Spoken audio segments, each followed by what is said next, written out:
பாடலை சோதனோடு கூட இணைந்து பாடுவோம். மகிழ்ச்சியோடு துதிக்கிறேன், மனமகிழ்ந்து உம்மை நான் துதிக்கிறேன் மன்னவனே ஈஸ்வராஜா. பாடுவோமா? மகிழ்ச்சியோடு துதிக்கிறேன், மனம் மகிழ்ந்து துதிக்கிறேன் மன்னவனே இயேசுராஜா. எங்கள் மனதில் பூத்து மனம் வீசும் ரோஜா இயேசுராஜா, சாரோன் ரோஜா. மகிழ்ச்சியோடு துதிக்கிறோம், மனம் மகிழ்ந்து துதிக்கிறோம் மன்னவனே இயேசுராஜா. எங்கள் மனதில் பூத்து மனம் வீசும் ரோஜா இயேசுராஜா, சாரோன் ரோஜா. மாற்றமாக இருந்த வாழ்வை வாசமாக மாற்றினீரே, வாசமாக மாற்றினீரே.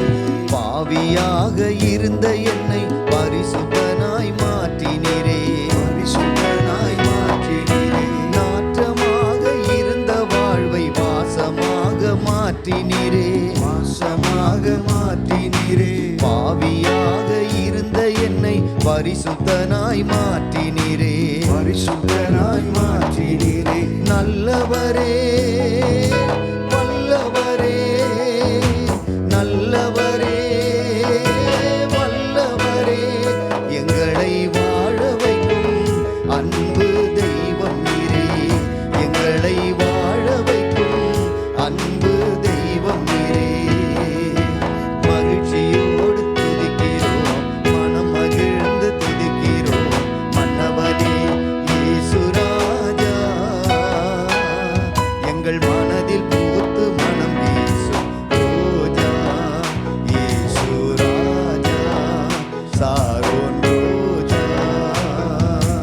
இறுக்கத்திலே இருந்த என்னை விசாலத்தில் வைத்தீரே, விசாலத்தில் வைத்தீரே. சேற்றில் இருந்து தூக்கி என்னை கண்மலை மேல் நிறுத்தினீரே, கண்மலை மேல் நிறுத்தினீரே. நெருக்கத்திலே இருந்த என்னை விசாலத்தில் வைத்தீரே, விசாலத்தில் வைத்தீரே. சேற்றில் இருந்து தூக்கி என்னை கண்மலை மேல் நிறுத்தினீரே, மலை மேல் நிறுத்தினீரே. அற்புதரே அதிசயமே, அற்புதரே அதிசயமே. எங்களை வாழ வைக்கும் அன்பு தெய்வம் நீரே, எங்களை வாழ வைக்கும் அன்பு தெய்வம் நீரே.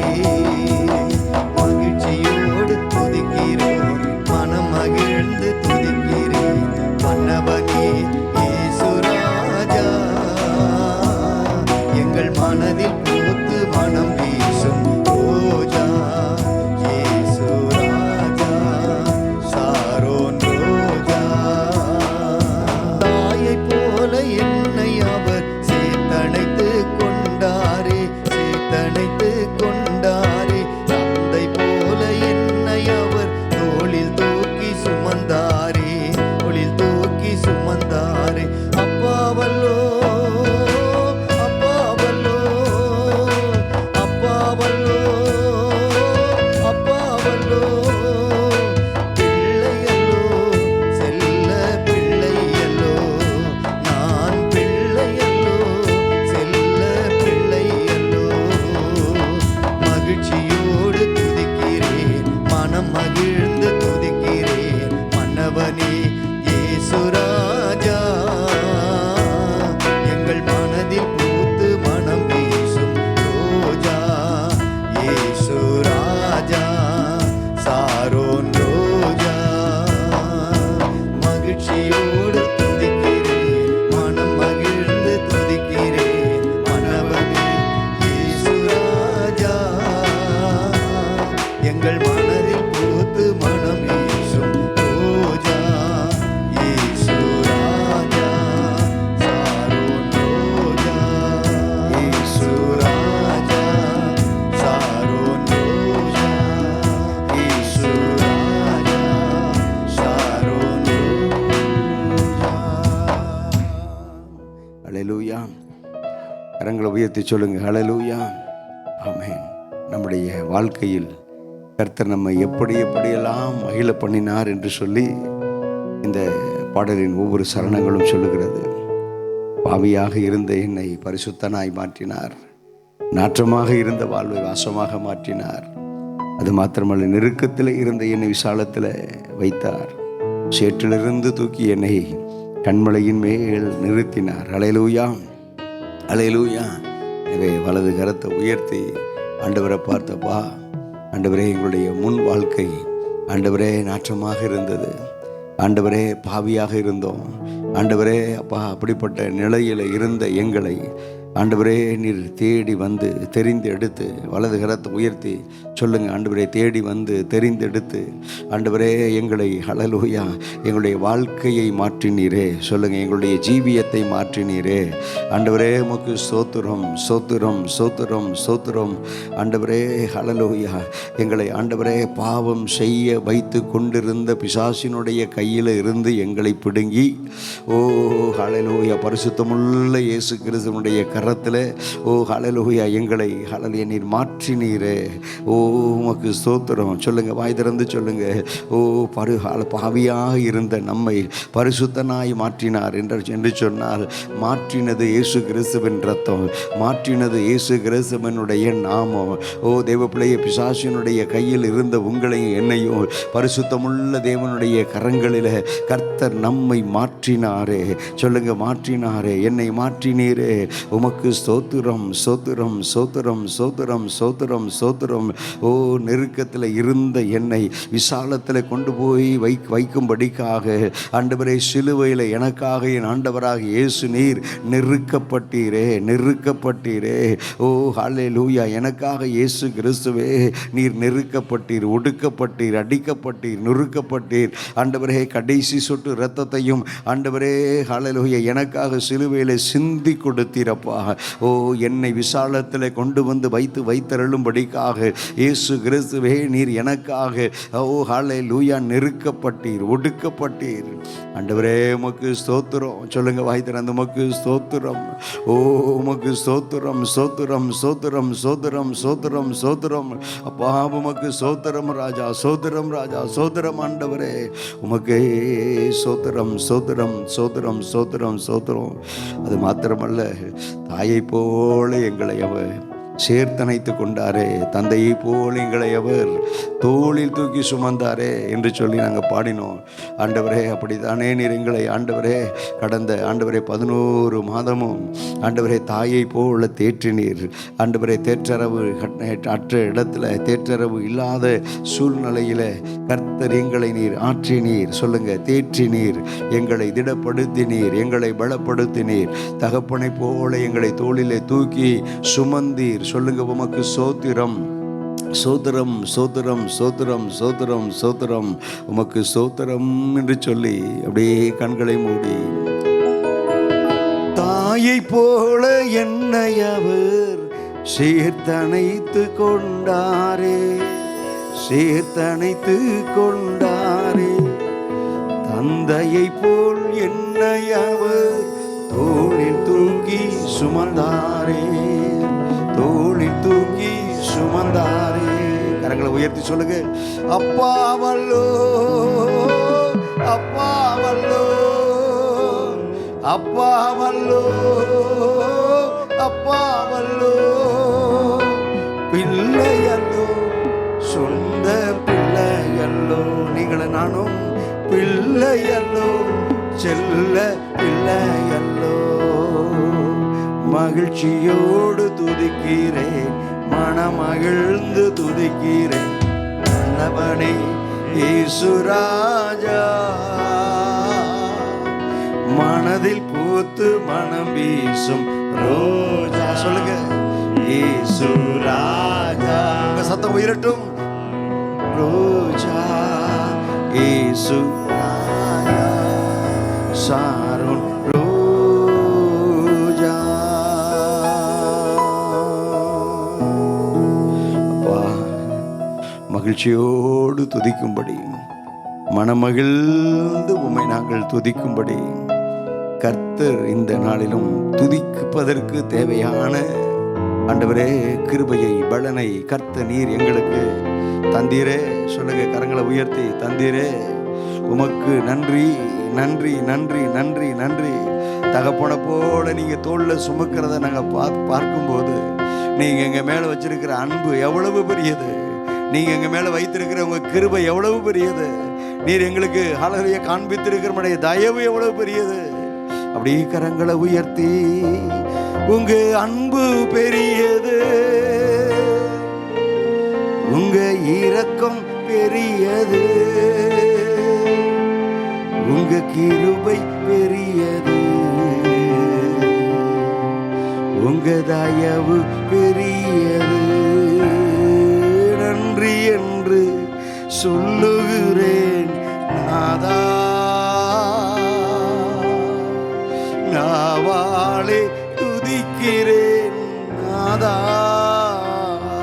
சொல்லுங்க கரங்களை உயர்த்தி, நன்றி என்று சொல்லுகிறோம் நாதா, நாவாலே துதிக்கிறோம் நாதா. நன்றி இயேசு ராஜா, நன்றி இயேசு ராஜா. எல்லாவற்றுக்காக நன்றி, எல்லா நன்மைகளுக்காக நன்றி. அருமையான மாலை வேளையிலும் கர்த்தருடைய சமூகத்துக்கு முன்பாக ஆண்டவரே எங்களை கொண்டு வந்து, ஆண்டவரே ஆவியோடும் உண்மையோடும் உம்மை துதிக்க மகிமைப்படுத்த கிருபை தந்தீரே. உமக்கு நன்றி, நன்றி, நன்றி, நன்றி. ஆண்டவரே இந்த நாளிலும் கர்த்தருடைய வார்த்தை, கர்த்தருடைய வசனம் ஆண்டவரே எங்களுக்கு நேராய் கடந்து வரணும். உடைய வார்த்தையை கொண்டு கர்த்தர் நீர் எங்களோடு கூட பேசணும். வலது கரத்தை உயர்த்தி ஜெபம் பண்ணுங்க. ஆண்டவரே வா, நீங்கள் பேசுங்க. உடைய வார்த்தை வசனம் எங்களுக்கு நேராய் கடந்து வரட்டும். ஆண்டவரே நீங்கள் பேசுனா எங்கள் இருதயம் களிகூரும், நீங்கள் பேசுனா எங்கள் இருதயம் ஆறுதல் அடையும், நீங்கள் பேசுனா எங்கள் இருதயம் உணர்வு அடையும். நீங்கள் பேசும்போது எங்களுடைய வாழ்க்கை உம்மண்டை திருப்பப்படும். அப்படிப்பட்ட வார்த்தைகளை கர்த்தர் சுத்திகரிப்பின் நாளில் 31ஆம் தேதி 31ஆம் நாளில் ஆண்டவரே நீர் எங்களுக்கு தந்து இந்த நாளிலே நீர் எங்களோடு கூட இடைப்படுங்க. கடந்து வந்திருக்கிற அருமையான தேவனுடைய தாசன் பிரதர் ஜவஹருக்காக சோத்திரம். அவர்களை கொண்டு இன்றைக்கு நீர் நிறைவேற்ற வேண்டிய ஊழியங்களை நிறைவேற்றி அருளும். உடைய கிருபைக்கு ஒப்புக் கொடுக்கிறேன் இயேசுவின் நாமத்தில் பிதாவே, ஆமேன், ஆமேன், ஆமேன். இப்பொழுதும் கர்த்தருடைய வார்த்தையை நாம் தியானிப்பதற்கு ஆயத்தத்தோடு கூட இருக்கிறோம். கிருபையான தேவதாசனை நம்முடைய மத்தியில் கர்த்தர் கொண்டு வந்திருக்கிறார். எனவே கர்த்தர் இந்த நாளிலும் அவர்கள் மூலமாக சபைக்கு என்ன வார்த்தைகளை சொல்ல வேண்டுமோ பேச வேண்டுமோ அதை பேசுவாராக. கரங்களை தட்டி உற்சாகத்தோடு கூட அருமையான தேவனுடைய தாசனை நம்ம வரவேற்கலாமா? Glory, glory. அல்லேலூயா. எத்தனை சந்தோஷமாக இருக்கீங்க. நிச்சயமாகவே கர்த்தர் மத்தியில் அசைவாடி கொண்டிருக்கிறார். எப்போதுமே ஆண்டவர் ஒரு வார்த்தை அனுப்பும்போது அந்த வார்த்தை அப்போ நமக்கு தேவையில்லாத மாதிரி கூட சில நேரம் இருக்கும். ஆனால் பின்னால் வரக்கூடிய பிரச்சனைக்கு முன்பதாக அந்த வார்த்தையை அனுப்பி நம்மளை ஆயத்தப்படுத்தி கொள்வார்.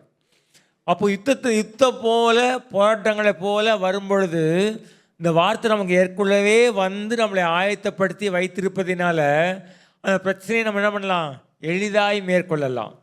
ஆண்டவர் நமக்கு கொடுக்குற யுத்த ஆயுதம் என்னென்னா வார்த்தை தான். அந்த வார்த்தையை நம்ம விசுவாசிக்க ஆவியில் ஒரு பலன் வந்துக்கிட்டே இருக்கும். அந்த ஆவியானவர் அந்த வசனத்தை கொடுத்தபடியினால யுத்தம் பண்ணும்போது ஆவியானவரே என்ன பண்ணுவார், நமக்குள்ளேருந்து யுத்தம் நடப்பிப்பார். ஆகவே என்னடா நிறைய வார்த்தை கேட்டுகிட்டே இருக்கோமே நினைக்காதீங்க. உங்களுக்குள்ளே அது ஒரு ஆவிக்குரிய மனுஷனை அதிகமாய் பலப்படுத்தி ஒரு யுத்த மனுஷனை போல அது என்ன பண்ணுவாங்களே நிச்சயமாக ஆயத்தமாக்கும். இன்றைக்கும் நம்ம எடுத்துக்கொண்ட வேத வசனம் ஏசாயா 29ஆம் அதிகாரம் 22ஆம் வசனம். ஆகையால் ஆபிரகாமை மீட்டுக்கொண்ட கர்த்தர் யாக்கோபின் வம்சத்தை குறித்து இனி யாக்கோபு வெட்கப்படுவதில்லை, இனி அவன் முகம் செத்து போவதும் இல்லை. ஒரு மனுஷனுக்கு என்ன கஷ்டம் வந்தாலும் சகிச்சிருவான், என்ன பிரச்சனை வந்தாலும் எப்படியாவது போராடி அதை மேற்கொண்டுருவான் வச்சுக்கோங்களேன். ஆனால் வெட்கம் இருக்குது பாருங்கள், 6 வயசில் வந்த வெட்கத்தை 65லேயும் விட மாட்டான். மனசுக்குள்ளே இருக்கும். தலை குனிவு, அதை மறக்கவே மாட்டான். செத்து போன முகத்தோடு வெளியே வந்தவன் அப்புறம் கர்த்தரவனை ஆசிரித்திருப்பார், நல்லா பலப்பட்டிருப்பான், தலை குனியாமல் நல்லா கார்லெலாம் போயிருப்பான். ஆனால் செத்து போன அனுபவம் மறக்குமா? அது மறக்காது. ஒரு மனுஷனுடைய வாழ்க்கையில் சகித்து கொள்ள முடியாத காரியம் வெட்கம், தலை குனிவு, முகம் செத்து போன அனுபவங்கள்.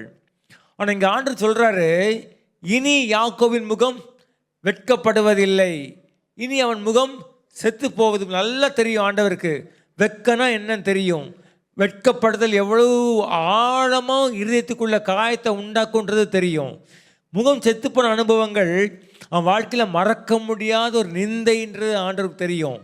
ஆண்டவர் நம்ம கொடுத்துற ப்ராமிஸ் என்ன தெரியுமா? இன்னைக்கு இனி யாக்கோவின் முகம் வெட்கப்படுவதில்லை, அவன் முகம் செத்து போவதும் இல்லை. எப்படி அதை சொல்கிறார் ஆண்டவர்?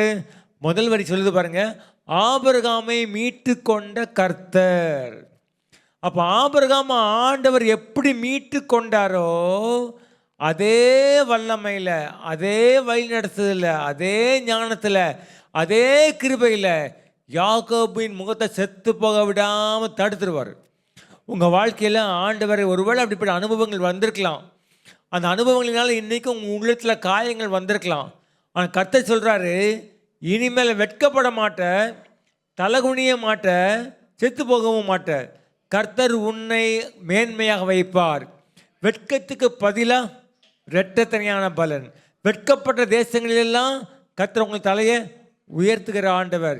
ஆகவே ஆண்டவருக்கு நம்முடைய ஜனங்களை தெரியும், பந்த பாதைகள் தெரியும், பட்ட அனுபவங்கள் தெரியும், நிந்தைகள் தெரியும், அவமானம் தெரியும்.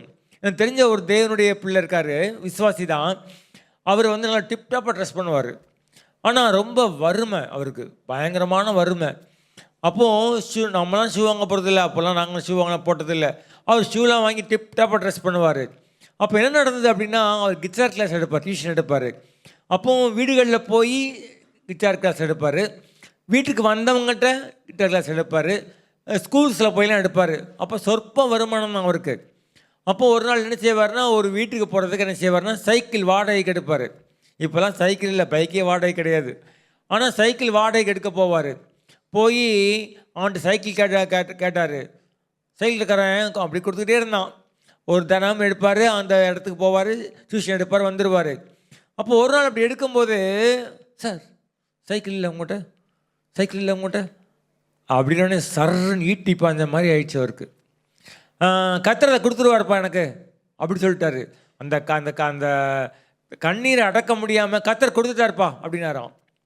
நேராக போனார் அந்த வீட்டுக்கு, சைக்கிளை நிப்பாட்டினார். அப்போ அந்த கிளாஸ் எடுத்த உடனே முடிஞ்ச உடனே அவங்க வந்து சார் இருந்தாங்க அப்படின்னாங்களாம். உடனே அவர் சொன்னாராம், நேற்று போன வாரம் தானே ஃபீஸ் கொடுத்தீங்க, இந்த வாரம் எப்போ கொடுக்குறீங்க அப்படின்னாராம். இல்லை சார் நீங்கள் கையை திறங்கன்னாங்களாம். அவர் கையை திறந்தா ஒரு பிஎஸ்சி சைக்கிளுடைய சாவி. அவருக்கு என்ன செய்யனே தெரில, மொல்ல கண்ணீர் ஊற்றுது. அந்த அம்மா வந்து என்ன சார் தப்பாக நினச்சிக்கிட்டாதீங்க சார், அவங்க ஏதோ நினைக்கிறாங்க. இப்போ சொன்னாராம், அவங்க அந்த ஹஸ்பண்ட் என்ன சொன்னாராம், பிள்ளைக்கு இப்போவே சைக்கிள் வாங்கி கொடுத்துடாத, அவன் எல்லாம் பக்கத்தில் மெயின் ரோடு, அவன் எங்கேயாவது போய் ஏதாவது ஆயிரும், முதல்ல சைக்கிளை யாருக்காவது கொடுத்துரு அப்படின்ட்டாராம். அப்படி கொடுத்து சொல்லி 1 ஹவர் தான் ஆயிருக்கு. இவர் போயிட்டார். முதல்ல சாவி எடுத்து கையில் கொடுத்துட்டாங்க. இப்போ அவருக்கு 65 வயசு இருக்கும். இன்றைக்கும் அந்த சைக்கிளை வச்சுருப்பார் வீட்டில். என்ன சைக்கிள் வச்சுருக்கீங்க அப்படின்னு கேட்டால் சாட்சியை சொல்லிடுவார். வெட்கப்பட்டு தலை குனிந்து முகம் செத்து போன அனுபவங்கள் ஒருவேளை உங்கள் வாழ்க்கையில் இருக்கலாம். அந்த காரியங்களெல்லாம் ஆண்டவர் அறிந்திருக்கிறார். உங்கள் வெட்கத்துக்கு பதிலாக தேவன் உங்களை இரட்டத்தனையாய் ஆசீர்வதிப்பார். கர்த்தர் உங்களுக்கு மகிமையானதை செய்வார். எப்படி ஆபிரகாமை ஆண்டவர் மீட்டு கொண்டார். கர்த்தர் யாக்கோபின் முன்னும் இனி செத்து போவதில்லை அப்படின்னு வசனம் இருந்ததுன்னா ஓகே. ஆனால் இங்கே அதுக்கு ஒரு இன்ட்ரோடக்ஷன் கொடுக்குறாரு. என்ன கொடுக்குறாரு? ஆபிரகாமை நான் மீட்டு கொண்டேன்ல, அதே மாதிரி சொல்லாமல் இனி யாக்கோபின் முகம் செத்து போவதில்லை. அப்போ ஆபிரகாமை எப்படி மீட்டு கொண்டார் ஆண்டவர் அப்படின்னு கொஞ்சம் அப்படி தியானம் பண்ணோன்னா நம்ம வாழ்க்கையோடு அது என்ன செய்யும், வந்து அது நம்மளுக்கு ஒரு விசுவாசத்தை கொடுக்கும், ஆவிக்குரிய பலனை கொடுக்கும். எப்படி ஆபிரகாமை மீட்டு கொண்டார்? வேதத்தில் வாசிக்கலாம். அப்போஸ்தலர் 7ஆம் அதிகாரம் 2ஆம் வசனம். ஆ ஆ கேளுங்கள். ஆ நம்முடைய பிதாவாகிய ஆபிரகாம் ம் காரனாய் ஊரிலே ஆ. குடியிருக்கிறதுக்கு முன்னமே ஆ மெசபத்தோமியா குடியிருக்கும் போது மகிமையின் தேவன் அவனுக்கு தரிசனமாகி ஆண்டவர் ஆபிரகாமுக்கு தரிசனமாகும் போது மகிமையின் தேவனாக தரிசனமாகிறார். ஒருவேளை அப்போ ஆதியாமத்தில் நீங்கள் பார்க்க வேண்டாம், பார்த்துருக்க முடியாது. இங்கே ஸ்தேவான் சொல்லும்போது சொல்கிறாரு, மகிமையின் தேவன் அவனுக்கு தரிசனமாகி. உங்கள் எப்போ தரிசனமானார்? ஆபிரகாம் நல்ல வெல்த்து, நல்ல ஹெல்த்து, நல்ல வெள்ளி, நல்ல பொண்ணு, நல்ல நிலம், ஆடு மாடுகள் ஏராளமாக சவதரித்து வைத்து அப்படியே ஒரு எஜமானா இருக்கும்போது இல்லை என்கிற நிலைமையில் தலை குனிஞ்ச இடத்துல வேதம் சொல்லுது. 7:5 நீங்கள் வாசித்தீங்கன்னா, இதிலே ஒரு அடி நிலத்தையாகிலும் அவனுடைய கையாட்சிக்கு கொடாமல் இருக்கையில். ஆபிரகாம் போய் எனக்கு இந்த இடத்த கொஞ்சம் கொடுங்க அப்படின்னு கேட்டானா, உனக்கு தான் பிள்ளை இல்லையே, அப்புறம் என்ன உனக்கு இடம் அப்படின்னு சொல்லி அவன் நிந்தித்து அனுப்பியிருப்பாங்க. ஒரு அடி நிலத்தை கூட அவன் கேட்க தானே போயிருப்பான், அதான் கொடுக்காமல் இருக்கிறாங்க. கொடாமல் இருக்கையில் அவனுக்கு பிள்ளை இல்லாதிருக்கும் போது, அது காரணம் என்ன? பிள்ளை இல்லை. அப்போ அவனுக்கு பின்வரும் உன் சந்ததிக்கு இதை சுதந்திரமாக தருவேன் என்று அவனுக்கு வாக்குத்தத்தம் பண்ணினார். ஆபிரகாம் ஆண்டவர் முதல்ல போய் பிடிச்சி அப்படி இழுத்து வந்தது இது காரணம் என்ன? எப்படி பிடிச்சா தெரியுமா? பிராமிஸ். ஆபிரகாமுக்கு பிள்ளை இல்லை, நிலம் இல்லை, அங்கே அவனுக்கு ரெகக்னிஷன் இல்லை. அவன் எத்தனையோ வருஷமாக அப்படி பிள்ளை இல்லாமல் இருக்கிறான். இப்போ ஆண்டவர் ஆபிரகாம் அங்கேருந்து பிடுங்கினது எப்படி தெரியுமா? ப்ராமிஸ். ஒரு வாக்குத்தத்தத்தை கொடுக்குறாரு. நீ எனக்கு பின்பற்றி வா, நான் உன்னை நான் காண்பிக்கும் தேசத்துக்கு வா, உன் தேசத்தையும் உன் இனத்தையும் உன் வீட்டையும் புறப்பட்டு நான் காண்பிக்கும் தேசத்துக்கு வா, நான் உன்னை பெரிய ஜாதியாக்கி உன்னை ஆசீர்வதித்து உன் பேரை பெருமைப்படுத்துவேன்னு சொன்னா பாருங்க. ஆபிரகாம் தூசியை தட்டிட்டு எழுப்பிட்டான். ஓ, இவ்வளோ பெரிய ஆசீர்வாதம் இருக்கா எனக்கு அப்படின்னு சொல்லி அவன் தேவன் காண்பித்த தேசத்துக்கு கீழ்ப்படிந்து புறப்பட்டு போனான். என்றைக்குமே உங்கள் வாழ்க்கையில் உங்கள் முகம் செத்து போகாமல் இருக்கணும் அப்படின்னா ப்ராமிஸை பிடிச்சிக்கணும். ப்ராமிஸ், எத்தனையோ ப்ராமிஸ் உங்கள் வாழ்க்கையில் வரும். அந்த ப்ராமிஸை விட்டுறக்கூடாது. அந்த ப்ராமிஸ்க்கு பின்னால் யார் இருக்கிறா? ஆண்டவர் இருக்கிறாரு. அந்த ப்ராமிஸ் பின்னால் யார் இருக்கிறா? தேவனுடைய வல்லமை இருக்குது. ஆபிரகாம் பிறந்த வருஷம் வேற, ஆனால் இங்கே ஸ்தேவானது சொல்கிறாரு, ஆபிரகாம் தான் இருந்த இடத்துல பிள்ளை இல்லாமல் இருக்கும்போது கர்த்தர் வாக்குத்தத்தம் பண்ணினார். உங்கள் வாழ்க்கையில் வேற எந்த காரியம் வேணால் மறைஞ்சு போயிடலாம், ஆனால் ப்ராமிஸ் மறையாது. வானமும் பூமியும் ஒழிந்து போனாவும் என் வார்த்தைகள் ஒருபோதும் ஒழிந்து போவதில்லை. ஒரு பிள்ளையுடைய உள்ளத்துக்குள்ள ஒரு பலவிதமான காரியங்கள் வந்து வந்து போகலாம், அது பிரச்சனை இல்லை. ஆனால் ப்ராமிஸ் மறந்துடக்கூடாது. கர்த்தரனுக்கு வாக்கு பண்ணினார் என்பதை ஒரு நாளும் சாக்ரிஃபைஸ் பண்ணவே கூடாது, எந்த இடத்துலையும் மறந்து விடக்கூடாது. அப்போ ஆபிரகாம் ஆண்டவர் பிடிச்சு இழுத்தது வாக்கு தத்தம். அதை நம்பினா போகுமிடம் என்ன, அங்கே ஜனங்க எப்படி இருப்பாங்க, தண்ணீர் எப்படி இருக்கும், அங்கே மலையா இல்லை காடா, பள்ளத்தாக்கா, வெட்டாந்தரையா, வனாந்திரமா, ஒன்றுமே தெரியாது. ஆனால் விசுவாசித்தது என்ன தெரியுமா? வாக்கு தத்தத்தை விசுவாசித்தான். அந்த ப்ராமிஸ் தான் அவனை புறப்பட்டு போக வச்சுது. தான் இருந்த தேசத்தை விட முடிஞ்சுது, தகப்பன் வீட்டை மறக்க முடிஞ்சிச்சு, தன்னுடைய ஜனங்களை மறக்க முடிஞ்சிச்சு, தான் நம்பி வந்த பழைய நம்பிக்கையை விட்டுவிட முடிஞ்சிச்சு. ஒருவேளை உங்கள் வாழ்க்கையில் யாரையோ சார்ந்து சார்ந்து சார்ந்து இதுவரைக்கும் வாழ்ந்து கடைசியில் இன்னைக்கு ஒரு தலைகுனிவோ ஒரு இல்லை என்கிற நிலைமையோ, ஒருவேளை மற்ற காரியங்களில் நம்பி நம்பி உங்கள் வாழ்க்கையில் வெட்கத்துக்கு ஏதுவான பாதை வழியாக வந்துட்டீங்களா? இன்னைக்கு ஆண்டவர் உங்களுக்கு சொல்கிற காரியம், இனி உன் முகம் செத்து போவதில்லை, இனி யாக்கோபுடைய முகம் வெட்கப்பட்டு போவதில்லை. எல்லா ப்ராமிஸ்க்கும் ஒரு ப்ராமிஸ் இருக்கு பாருங்க. அதான் இன்னைக்கு நம்ம தியானிக்கிற வசனம். இனி யாக்கோபின் முகம் வெட்கப்பட்டு போவதில்லை. உங்கள் வாழ்க்கையில் நீங்கள் பல விதங்கள்லையும் இழந்து இழந்து இழந்து இழந்து வந்திருக்கலாம். ஆனால் இன்னைக்கு ஆண்டவர்கள் சொல்கிற காரியம், இனி இழப்பதில்லை, நீ தலை குனிவதில்லை. எகிப்திலிருந்து ஆண்டவர் இஸ்ரேலை வெளியே கொண்டு போய் சொல்கிறாரு, தலை நிமிர்ந்து நடக்க பயின தேவனாகிய கர்த்தர். என்றைக்குமே தேவ பிள்ளைகள் தலை குனிவ தேவ பிள்ளைங்க விரும்புகிறாங்களோ இல்லையோ, அவங்க சகிக்கிறாங்களோ இல்லையோ, அவங்க பரவாயில்லன்னு சொல்லி காம்ப்ரமைஸ் பண்ணுறாங்களோ இல்லையோ, ஆண்டவர் காம்ப்ரமைஸ் பண்ண மாட்டார். என் பிள்ளை தலை நிமிர்ந்து தான் நடக்கணும். என் பிள்ளை வாழ்க்கையில் ஏதோ ஒன்று இல்லை, அப்போ என்ன செய்வார் ஆண்டவர்? கொடுத்து விட்டு தான் போவார். ஆக முதலாவது காரியம் தேவனுடைய ப்ராமிஸ், அதை விட்டுறக்கூடாது. கர்த்தர் ஒரு ப்ராமிஸ் உங்களுக்கு கொடுக்கும்போது அந்த சிச்சுவேஷனில் மட்டும் இல்லை, உங்கள் வாழ்நாள் முழுசும் அதை நம்பலாம், உங்களுடைய எல்லா சூழ்நிலைக்கும் அதை நம்பலாம், உங்களுடைய எல்லா சந்தர்ப்பங்களுக்கும் அதை நம்பலாம், எல்லா நாளும் அதை நம்பலாம். அப்படி என்றால் முதலாவது காரியம், ஆபிரகாமை கர்த்தர் தன்னுடைய ப்ராமிஸை கொடுத்து மீட்டு கொள்ளுகிறார். அந்த ப்ராமிஸை பிடிச்சு கொள்ளணும். அந்த ப்ராமிஸ் யார் கொடுத்ததுன்னா கர்த்தர் கொடுத்தது. சிலர் கேட்பாங்க, என்னென்ன நீங்கள் சொன்னீங்க நடக்கவே இல்லை, நான் சொன்ன நடக்காது அப்படின்றேன்.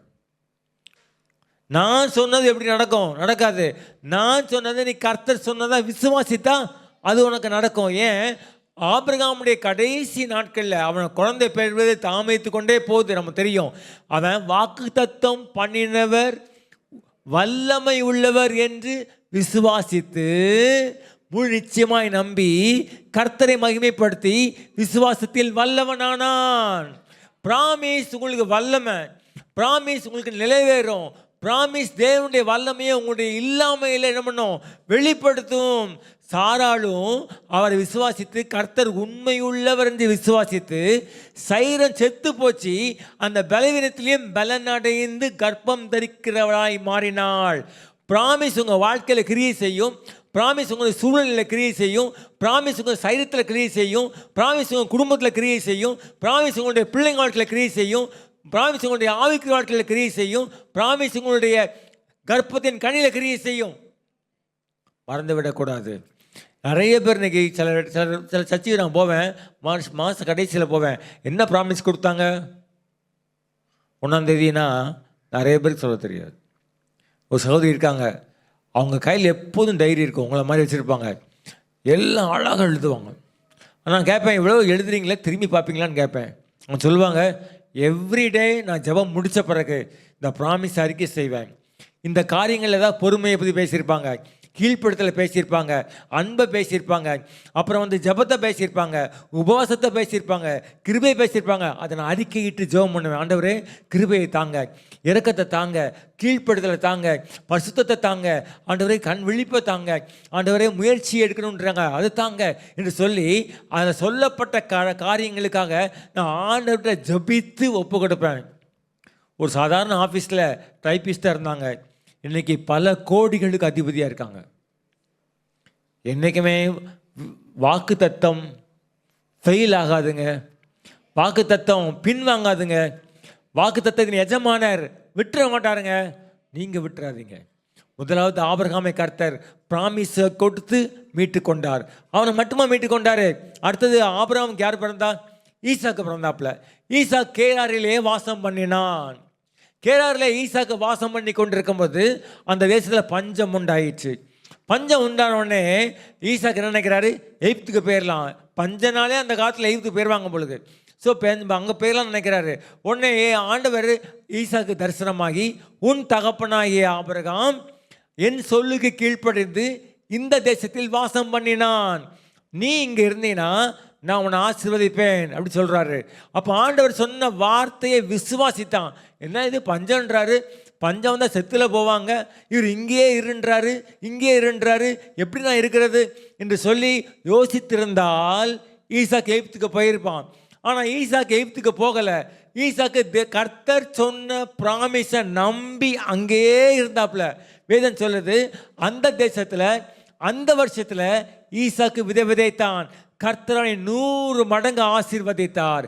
ப்ராமிஸை நம்புறது மட்டும் இல்லை, அதை சொன்னதை செய்யும்போது ஆண்டவர் நம்முடைய வாழ்க்கையில் எதிரியை வெட்கப்படுத்தும்படியாய் நம்ம தலையை உயர்த்துவார். அது வரைக்கும் ஈசாக்கா ஓகே, அங்கேதான் வந்தானா ஓகே, அவன் மனைவியோட இருக்கானா சரி ஓகே. ஆனால் என்னைக்கு ஆண்டவர் சொன்ன வார்த்தைக்கு கீழ்ப்படிஞ்சு அந்த வருஷத்தில் அந்த தேசத்தில் விதைத்தானோ அவன் பெரிய செழிப்புக்குள்ளாயிட்டான். 100 மடங்கு அவனை ஆசீர்வதித்தார். வேதம் சொல்லுது, ஈசாக்கு வர வர ஐஸ்வர்யனாகி, அவனுக்கு திரளான ஆஸ்திகள் பெருகின உடனே அந்த கேராருடைய அந்த ராஜா அபிமெலேக்கு துரத்தி விடுறான். போ, நீ எங்கள் புத்தியில் இருக்காத, எங்களை காட்டிலும் பலத்தவனானாய் விரட்டி விடுறான். எதிரி உங்களை பார்த்து பொறாமப்படக்கூடிய அளவில் கர்த்தர் உங்களை ஆசீர்வதிப்பதற்கு தயாராக இருக்கிறாரு. உங்களை ஆசீர்வதிப்பதற்கு ரெடியாக இருக்கிறாரு. உங்களை ஆசீர்வதிப்பு தான் அவருக்கு சித்தமே. ஆனால் சொல்லுக்கு கீழ்ப்படிந்தான். அப்போ ஆண்டவர் அவன் சொல்கிறாரு, உன் தகப்பனாகி ஆபிரகாம் சொல்லி கீழ்ப்படிஞ்சான்ப்பா, நீ கீழ்ப்படின்றாரு. அவன் அப்போ அதை நம்பி கீழ்ப்படிந்ததுனால 100 மடங்கு ஆசீர்வாதத்தை ஆண்டவர் ஈசாக்கு கட்டளையிட்டார். அது மட்டும் இல்லை, 100 மடங்கு எவ்வளோ இருக்கும்னு கற்பனை பண்ண வேண்டாம். ராஜாவே ஓடி வந்துட்டான். வந்து என்ன பண்ணுறான், போ நீ போ, எங்களோட இருக்காத, நீ எங்களை காட்டிலும் பலத்தவனானாய் சொல்லி என்ன பண்ணுறான், விரட்டி விடுறான். உங்கள் வாழ்க்கையில் இதுவரைக்கும் இல்லாத ஒரு உயர்வை, இதுவரைக்கும் இல்லாத ஒரு பெருக்கத்தை, இதுவரைக்கும் இல்லாத ஒரு ஐஸ்வர்யத்தை, இதுவரைக்கும் இல்லாத ஒரு மகிமையை கர்த்தர் உங்களுக்கு கொடுக்க மாட்டாரா? நிச்சயமாக கொடுப்பார். நம்ம நினைக்கிறோம் நம்ம சாதாரண ஆள், நமக்கு இவ்வளோதான், நமக்கு கெப்பாசிட்டி, நம்ம திறமை இவ்வளோதான், நம்முடைய முதலீடு இவ்வளோதான், நம்ம காரியம் இவ்வளோ நினைக்கிறோம். அப்படி நினைக்காதீங்க. என்றைக்குமே உங்களை பார்க்காதீங்க, உங்கள் காரியங்கள் நினைக்காதீங்க, மேலே பாருங்கள். அங்கே தான் ஐஸ்வர்யத்தின் கதவு, அங்கே தான் இருக்குது. வானத்தை திறக்கக்கூடிய கதவு அங்கே தான் இருக்குது.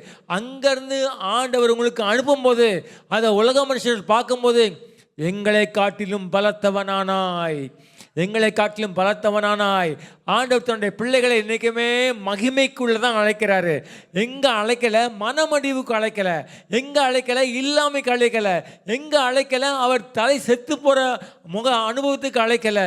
என்றைக்குமே ஆண்டவர் ஒரு பிரச்சனை வர வழியாக நீ கடந்து போகும்போது, மற்றவங்களை பார்த்து எப்படா விழுவான்னு நினைக்கும் போது உங்கள் வாழ்க்கையில் தலை உயரச் செய்கிற ஆண்டவர், தலை நிமிரப்படுகிற ஆண்டவர்.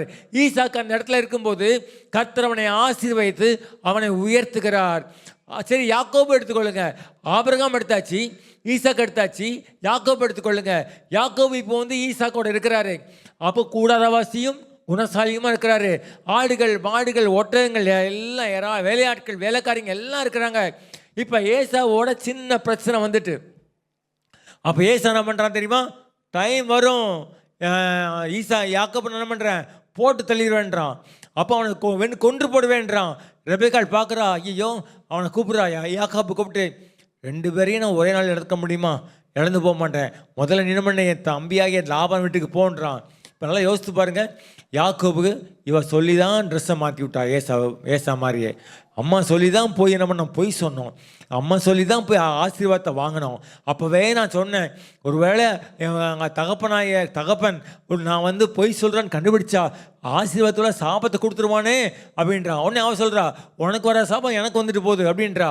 ஆனால் இப்போ என்ன ஆயிடுச்சு, அவளே சொல்கிறா, 2 பேரும் அன்னைக்கு யாக்கோபு தான் ப்ரையாரிட்டி இருந்துச்சு, இன்னைக்கு யாக்கோபும் ஈக்குவல், ஏசாவும் ஈக்குவல், 2 பேரும் இழந்துடக்கூடாது, நீ புறப்பட்டு லாபான்ட்ட போன்றா. வேதம் சொல்லுது, ஈசாக்கு அவனை கூப்பிட்டு அவனை ஆசீர்வதிக்கிறான். கர்த்தர் உன்னை பல ஜன கூட்டமாகும்படி பெருக செய்வார். அம்மா விட்டாச்சு, அப்பா விட்டாச்சு, மிருகஜீவனை விட்டாச்சு, கூடாரத்தை விட்டாச்சு. எப்படி இருக்குமோ அங்கே வேலைக்காரனாக தான் போகணும். ஆனால் போகும்போது ஒரு பெரிய ப்ராமிஸ் ஆண்டவர் கொடுக்குறார் ஈசாக்கு மூலமாக. கர்த்தர் உன்னை பல ஜன கூட்டமாகும்படி பெருக செய்வார். இங்கே சிலர் இருக்கிறீங்க, நீங்கள் ஆண்டவர் அறியாத குடும்பங்கள்லேருந்து வந்திருக்கீங்க. நீங்கள் புறப்பட்டு வரும்போது உங்களை பார்த்து அவங்க நையாண்டி பண்ணியிருக்கலாம். நீங்கள் புறப்பட்டு வரும்போது உங்கள் வாழ்க்கை எப்படி இருக்க போது கேள்விக்குறின்னு நினச்சிருக்கலாம். நீங்கள் போகிற நீங்கள் இருக்கிறத இழப்பீங்கன்னு நினச்சிருக்கலாம். கர்த்தர் உங்களை அழைத்தபடியினால இழப்பதற்காக அல்ல, கொடுப்பதற்காக அழைத்து வந்திருக்கிறார். உங்களை பல ஜன கூட்டமாக முடி பெருக பண்ண போகிறார். யார்கிட்ட இருந்து நீங்கள் புறப்பட்டு வந்தீங்களோ அவங்கள மாறி இல்லை, அவங்கள விட பல ஜன கூட்டமாக முடி கர்த்தர் உங்களை பெருக பண்ணுவதற்காகவே அழைத்து வந்திருக்கிறார். ஒரு நாள் கவலைப்படாதீங்க, ஐயோ நான் இவ்வளோதான் இந்த இடத்துல இருந்து வந்துட்டேனே, அவங்க என்னை பார்த்துக்கிட்டே இருக்காங்களே, எனக்கு இன்னைக்கு இல்லையே நினைக்காதீங்க. கர்த்தர் உங்களை அழைத்தபடியினால நீங்கள் பல ஜன கூட்டமாக முடி பெருக பண்ணுவேன். ஆண்டவர் பெருக்கத்தின் தேவன், அவர் மெலிவின் தேவன் அல்ல, அவர் பெருக்கத்தின் தேவனாகிய கர்த்தர் உங்களை கண்டிப்பாக பெருக செய்வார், உங்களை ஆசீர்வதிப்பார். எங்கெல்லாம் நீங்கள் போகும்போது அவங்களுக்கு இது இருக்குது எனக்கு இது இல்லையே, அவங்களுக்கு இது இருக்குது எனக்கு இது இல்லையே, அவங்களுக்கு அவ்வளோ இருக்குது எனக்கு இவ்வளோ அவ்வளோ இல்லையே, கர்த்தர் சொல்றாரு, மீண்டும் நீங்க அந்த இடங்களுக்கு போகும்பொழுது கர்த்தர் உங்கள் தலையை நிமிர்த்தி விடுவார். நீங்க வியாபாரம் பண்ணலாம், நீங்க தொழில் பண்ணலாம், நீங்க வேலை பார்க்கலாம், சும்மாவே இருக்கலாம். ஆனா கர்த்தர் உங்களை ஆசீர்வதிப்பது நிச்சயம். ஏன்னா எவ்ரிதிங் வில் ஃபெயில்.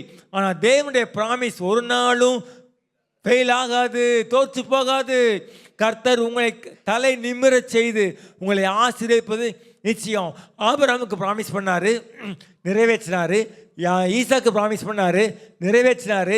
யாக்கோபு ப்ராமிஸ் பண்ணாரு, கோலும் கையுமாய் இந்த யோர்தானை கடந்து போனேன், இப்பொழுதோ 2 பெரிய பரிவாரங்களை உடையவனானேன். எப்படியா அடிமைக்கு இது வரும், எப்படியா அடிமைக்கு இது வரும். போய் வேலை தானையா பார்த்தான், ஆனால் எப்படியா அப்படி ஆயிட்டான்.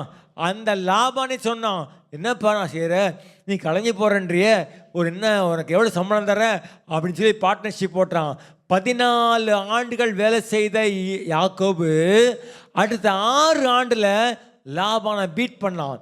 லாபானை பார்த்து லாபான் பொறாமைப்படும்படியாய் கர்த்தர் யாக்கோபை ஆசீர்வதித்தார். உங்கள் வாழ்க்கையில் திரும்பி பார்க்கும்போது இத்தனை வருஷம் ஆயிட்டு, ஆனால் ஒன்றும் நடந்த மாதிரி தெரியலையே. இனிமே தான் துவக்கம் ஆரம்பிக்க போகுது. இனிமே தான் கர்த்தர் உங்களை பெருக பண்ண போகிறாரு. எத்தனை வருஷம் நீங்கள் காத்திருந்தாலும் ஒரே நாளில் உயர்த்தின ஆண்டவர், ஒரே நாளில் யோசிப்பை உயர்த்தின ஆண்டவர் உங்கள் வாழ்க்கையில் எவ்வளவு காரியத்தை நீங்கள் இழந்திருந்தாலும் அதை விட பல 1000 மடங்கு கொடுப்பதற்கு ஆண்டவருக்கு ஒரு நாள் போதும், ஆண்டவருக்கு ஒரு நிமிஷம் போதும், ஆண்டவருக்கு ஒரு மணி நேரம் போதும். உங்கள் ஆண்டவர் அப்படிப்பட்ட பெருக்கத்தினால நிச்சயமாக ஆசீர்வதிப்பார். ஆபிரகாமுக்கு சொல்கிறீங்கயா, நான் ஒத்துக்கிறேன். ஈசாக்கு சொல்கிறீங்கயா, நானும் ஒத்துக்கிறேன். யாக்கோபு சொல்கிறீங்க, நான் ஒத்துக்கிறேன். எங்கள் காலத்தில் யாரை சொல்ல போகிறோம், நாங்கள் இப்படிலாம் வந்து நிற்கிறோம் நினைக்கிறீங்களா? வசனம் சொல்லுது, கலாத்தியர் 3ஆம் அதிகாரம் 6, 7, 8, 9 வாசித்து பாருங்க. தேவனை விசுவாசித்தான், அது அவனுக்கு நீதியாக எண்ணப்பட்டது. ஆகையால் விசுவாச மார்க்கத்தார்கள் இவர்களோ அவர்களே ஆபிரகாமின் பிள்ளைகள் என்று அறிவீர்களாக. மேலும் விசுவாசத்தினாலே நீதிமான்களாக்குகிறார் என்று வேதம் முன்னாக கண்டு உனக்குள் சகல ஜாதிகளும் ஆசீர்வதிக்கப்படும் என்று ஆபிரகாமுக்கு சுவிசேஷமாய் முன்னறிவித்தது. அடுத்த வாசிங்க. அந்தபடி விசுவாசம் மார்க்கத்தார், விசுவாசம் உள்ள ஆபிரகாமுடைய, நீங்க எந்த மார்க்கத்தார்? நீங்க ஆபிரகாமுடைய சந்ததி. ஆசீர்வதிக்கப்படுவது நிச்சயம். எப்பமா சாத்தான் வந்து சொல்லுவான், ஆமாமா அப்படிமா, என்ன பெருசா அப்படிமா, நான் விசுவாச மார்க்கத்தான், நான் ஆபிரகாமின் சந்ததி. சாத்தானே புறப்பட்டு போன்னு சொல்லுங்க. நான் ஆபிரகாம மாதிரி ஆஸ்வதிக்கப்படுவது நிச்சயம். என் மெலிவெல்லாம் நீ பார்க்காத, கர்த்தரனை பலுகி பெருக பண்ணுவார். ஆக நம்முடைய வாழ்க்கையில் முதலாவது ஆண்டவர் சொல்கிற காரியம், விசுவாசத்தை பற்றி கொள்ளுங்க. எப்படி பற்றி கொள்வது? ப்ராமிஸை பற்றி கொள்ளுங்க. எதை வேணால் நீங்கள் மறங்க உங்கள் வாழ்க்கையில், ஆனால் ப்ராமிஸை மறந்துடாதீங்க. நான் முதல் முறையாக ஒரு தேவனுடைய மனுஷன்ட்ட போய் என் தலையை கொடுக்கும்போது அவர் சொன்னார், இரும்பு தாழ்பாலை உடைத்து வெண்கல கதவுகளை முறித்து அந்த காலத்தின் பொக்கிஷங்களையும் ஒளிப்படத்தின் புதையலையும் உனக்கு தருவேன். இன்னைக்கு வரைக்கும் நம்ம மறக்கலை. என் வாழ்க்கையில் அது நிறைவேறி கொண்டு தான் இருக்குது. ஒரு நாள் தினம் பண்ணல, எனக்கு மறக்கலை. ஆக உங்கள் வாழ்க்கையில் இது வரைக்கும் ஒரு வேளை மறந்துருந்தீங்கன்னா இன்னைக்கு கர்த்தரை ஞாபகப்படுத்துகிறாரு. உங்கள் வாழ்க்கையில் இருக்கிற ப்ராமிஸ் என்ன பண்ணுங்க, எழுதி வச்சுக்கோங்க. அது மறுபடியும் ஞாபகப்படுத்துங்க. எப்பெல்லாம் சாத்தா உங்கள் வாழ்க்கையில் ஒரு அவிஸ்வாசத்தையோ, ஒரு குறைவான எண்ணத்தையோ, ஒருவேளை பலகீனமான சூழ்நிலைகளையோ, ஒருவேளை உங்கள் வாழ்க்கையில் சோர்வான காரியங்களையோ சுட்டி காட்டும் போது, மனுஷன் உங்களுக்கு எதிராக எழும்பும்போது உடனே சொல்லுங்க, அந்த ப்ராமிஸை கர்த்தர் அப்படியே உங்கள் வாழ்க்கையில் அதை நிறைவேற்றுவார். சீஷருடைய வாழ்க்கையில் எடுத்துக்கொள்ளுங்க. சீஷருடைய வாழ்க்கையில் வெட்கம், தலை குனிவு. ஏன்னா அவங்க உயிர்த்தெழுதலை விசுவாசிக்கலை. இயேசுவானர் அடிக்கப்படும் போது அவங்களுக்கு அதெல்லாம் பெரிய வெட்கமாக இருந்துச்சு. இயேசுவானர் வெட்கப்பட்டாரோ இல்லையோ, இந்த சீஷர்கள்லாம் வெட்கப்பட்டிருப்பாங்க, தலை குனிஞ்சிருப்பாங்க, வெளியே தலை காட்ட முடியாத அனுபவமாக இருந்திருக்கும். ஆனால் காலம் வந்தது, ஆண்டவர் அவர்கள் உயிர்த்தெழுந்த ஆண்டவராய் தரிசனமானார். தரிசனமாகும்பொழுது என்ன நடந்துச்சு? உலகத்தின் கடைசி பரியந்தமும் நான் உங்களுடனே கூட இருக்கிறேன், வானத்திலும் பூமியிலும் சகல அதிகாரம் எனக்கு கொடுக்கப்பட்டிருக்கிறது. அந்த யோசனை நாள் வரும் பொழுது கர்த்தருடைய ஆவியானவர் பலமாக இறங்கி வந்த பொழுது அன்னைக்கு அவங்க தான் கிங்கு, அன்னைக்கு அவங்க தான் ராஜா, அன்னைக்கு அவங்க தான் பெரிய ஹீரோ. பெரிய ஏராளமான ஜனங்க வந்தாங்க. 3000 பேர் ரட்சிக்கப்பட்டாங்க. பேதுருவும் 11 பேர் எழுப்பி நின்று கர்த்தரே தேவன் என்பதை உறுதி செய்தாங்க. உங்கள் வாழ்க்கையில் கர்த்தரை நம்பிக்கிற நம்பிக்கை ஒரு நாள் உங்களை வெட்கப்படுத்தாது. அந்த நம்பிக்கை உங்கள் வாழ்க்கையில் மகிமையை தான் தருமே ஒழிய மனமடிவை தரவே தராது. ஆக புரிந்து கொள்ளுங்க. முதலாவது காரியம் ப்ராமிஸை ஏற்றுக்கொள்ளுங்க. இரண்டாவது ஆண்டவர் என்ன பண்ணுறாரு பார்ப்போம். ஆபிரகாமுடைய வாழ்க்கையில் வேதத்தை எடுத்துக்கொள்ளுங்க. ஆதியாகமம் 17ஆம் அதிகாரம் 1-2.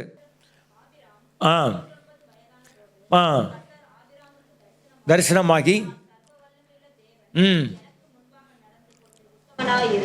நான் உனக்கும் எனக்கும் நடுவாக என் உடன்படிக்கையை ஏற்படுத்தி உன்னை மிகவும் திரளாய் பெருக பண்ணுவேன் என்றார். இங்க பாருங்க, ஆபிரகாமுக்கு ரெண்டாவது ஒரு இன்சிடென்ட் நடக்குது. என்ன இன்சிடென்ட் நடக்குதுன்னா, ஆபிரகாம் ஆண்டவர் அழைச்ச இடத்துக்கு இருப்பார்.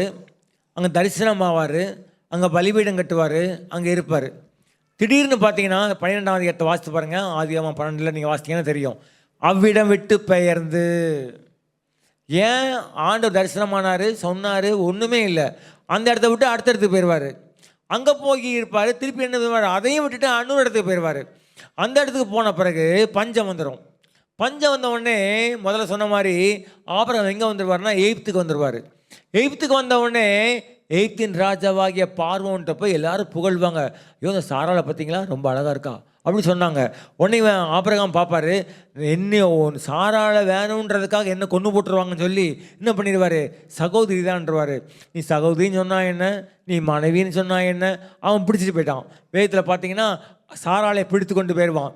அப்புறம் பார்த்தீங்கன்னா ஆபிரகாமும் அங்கே போயிடுவார். அப்புறம் பார்த்தீங்கன்னா வேலைக்காரங்களையும் போயிடுவாங்க. ஆபிரகாமுக்கு உண்டான எல்லாம் அங்கே போயிடும். மொத்தத்தையும் வளைச்சி போட்டான்.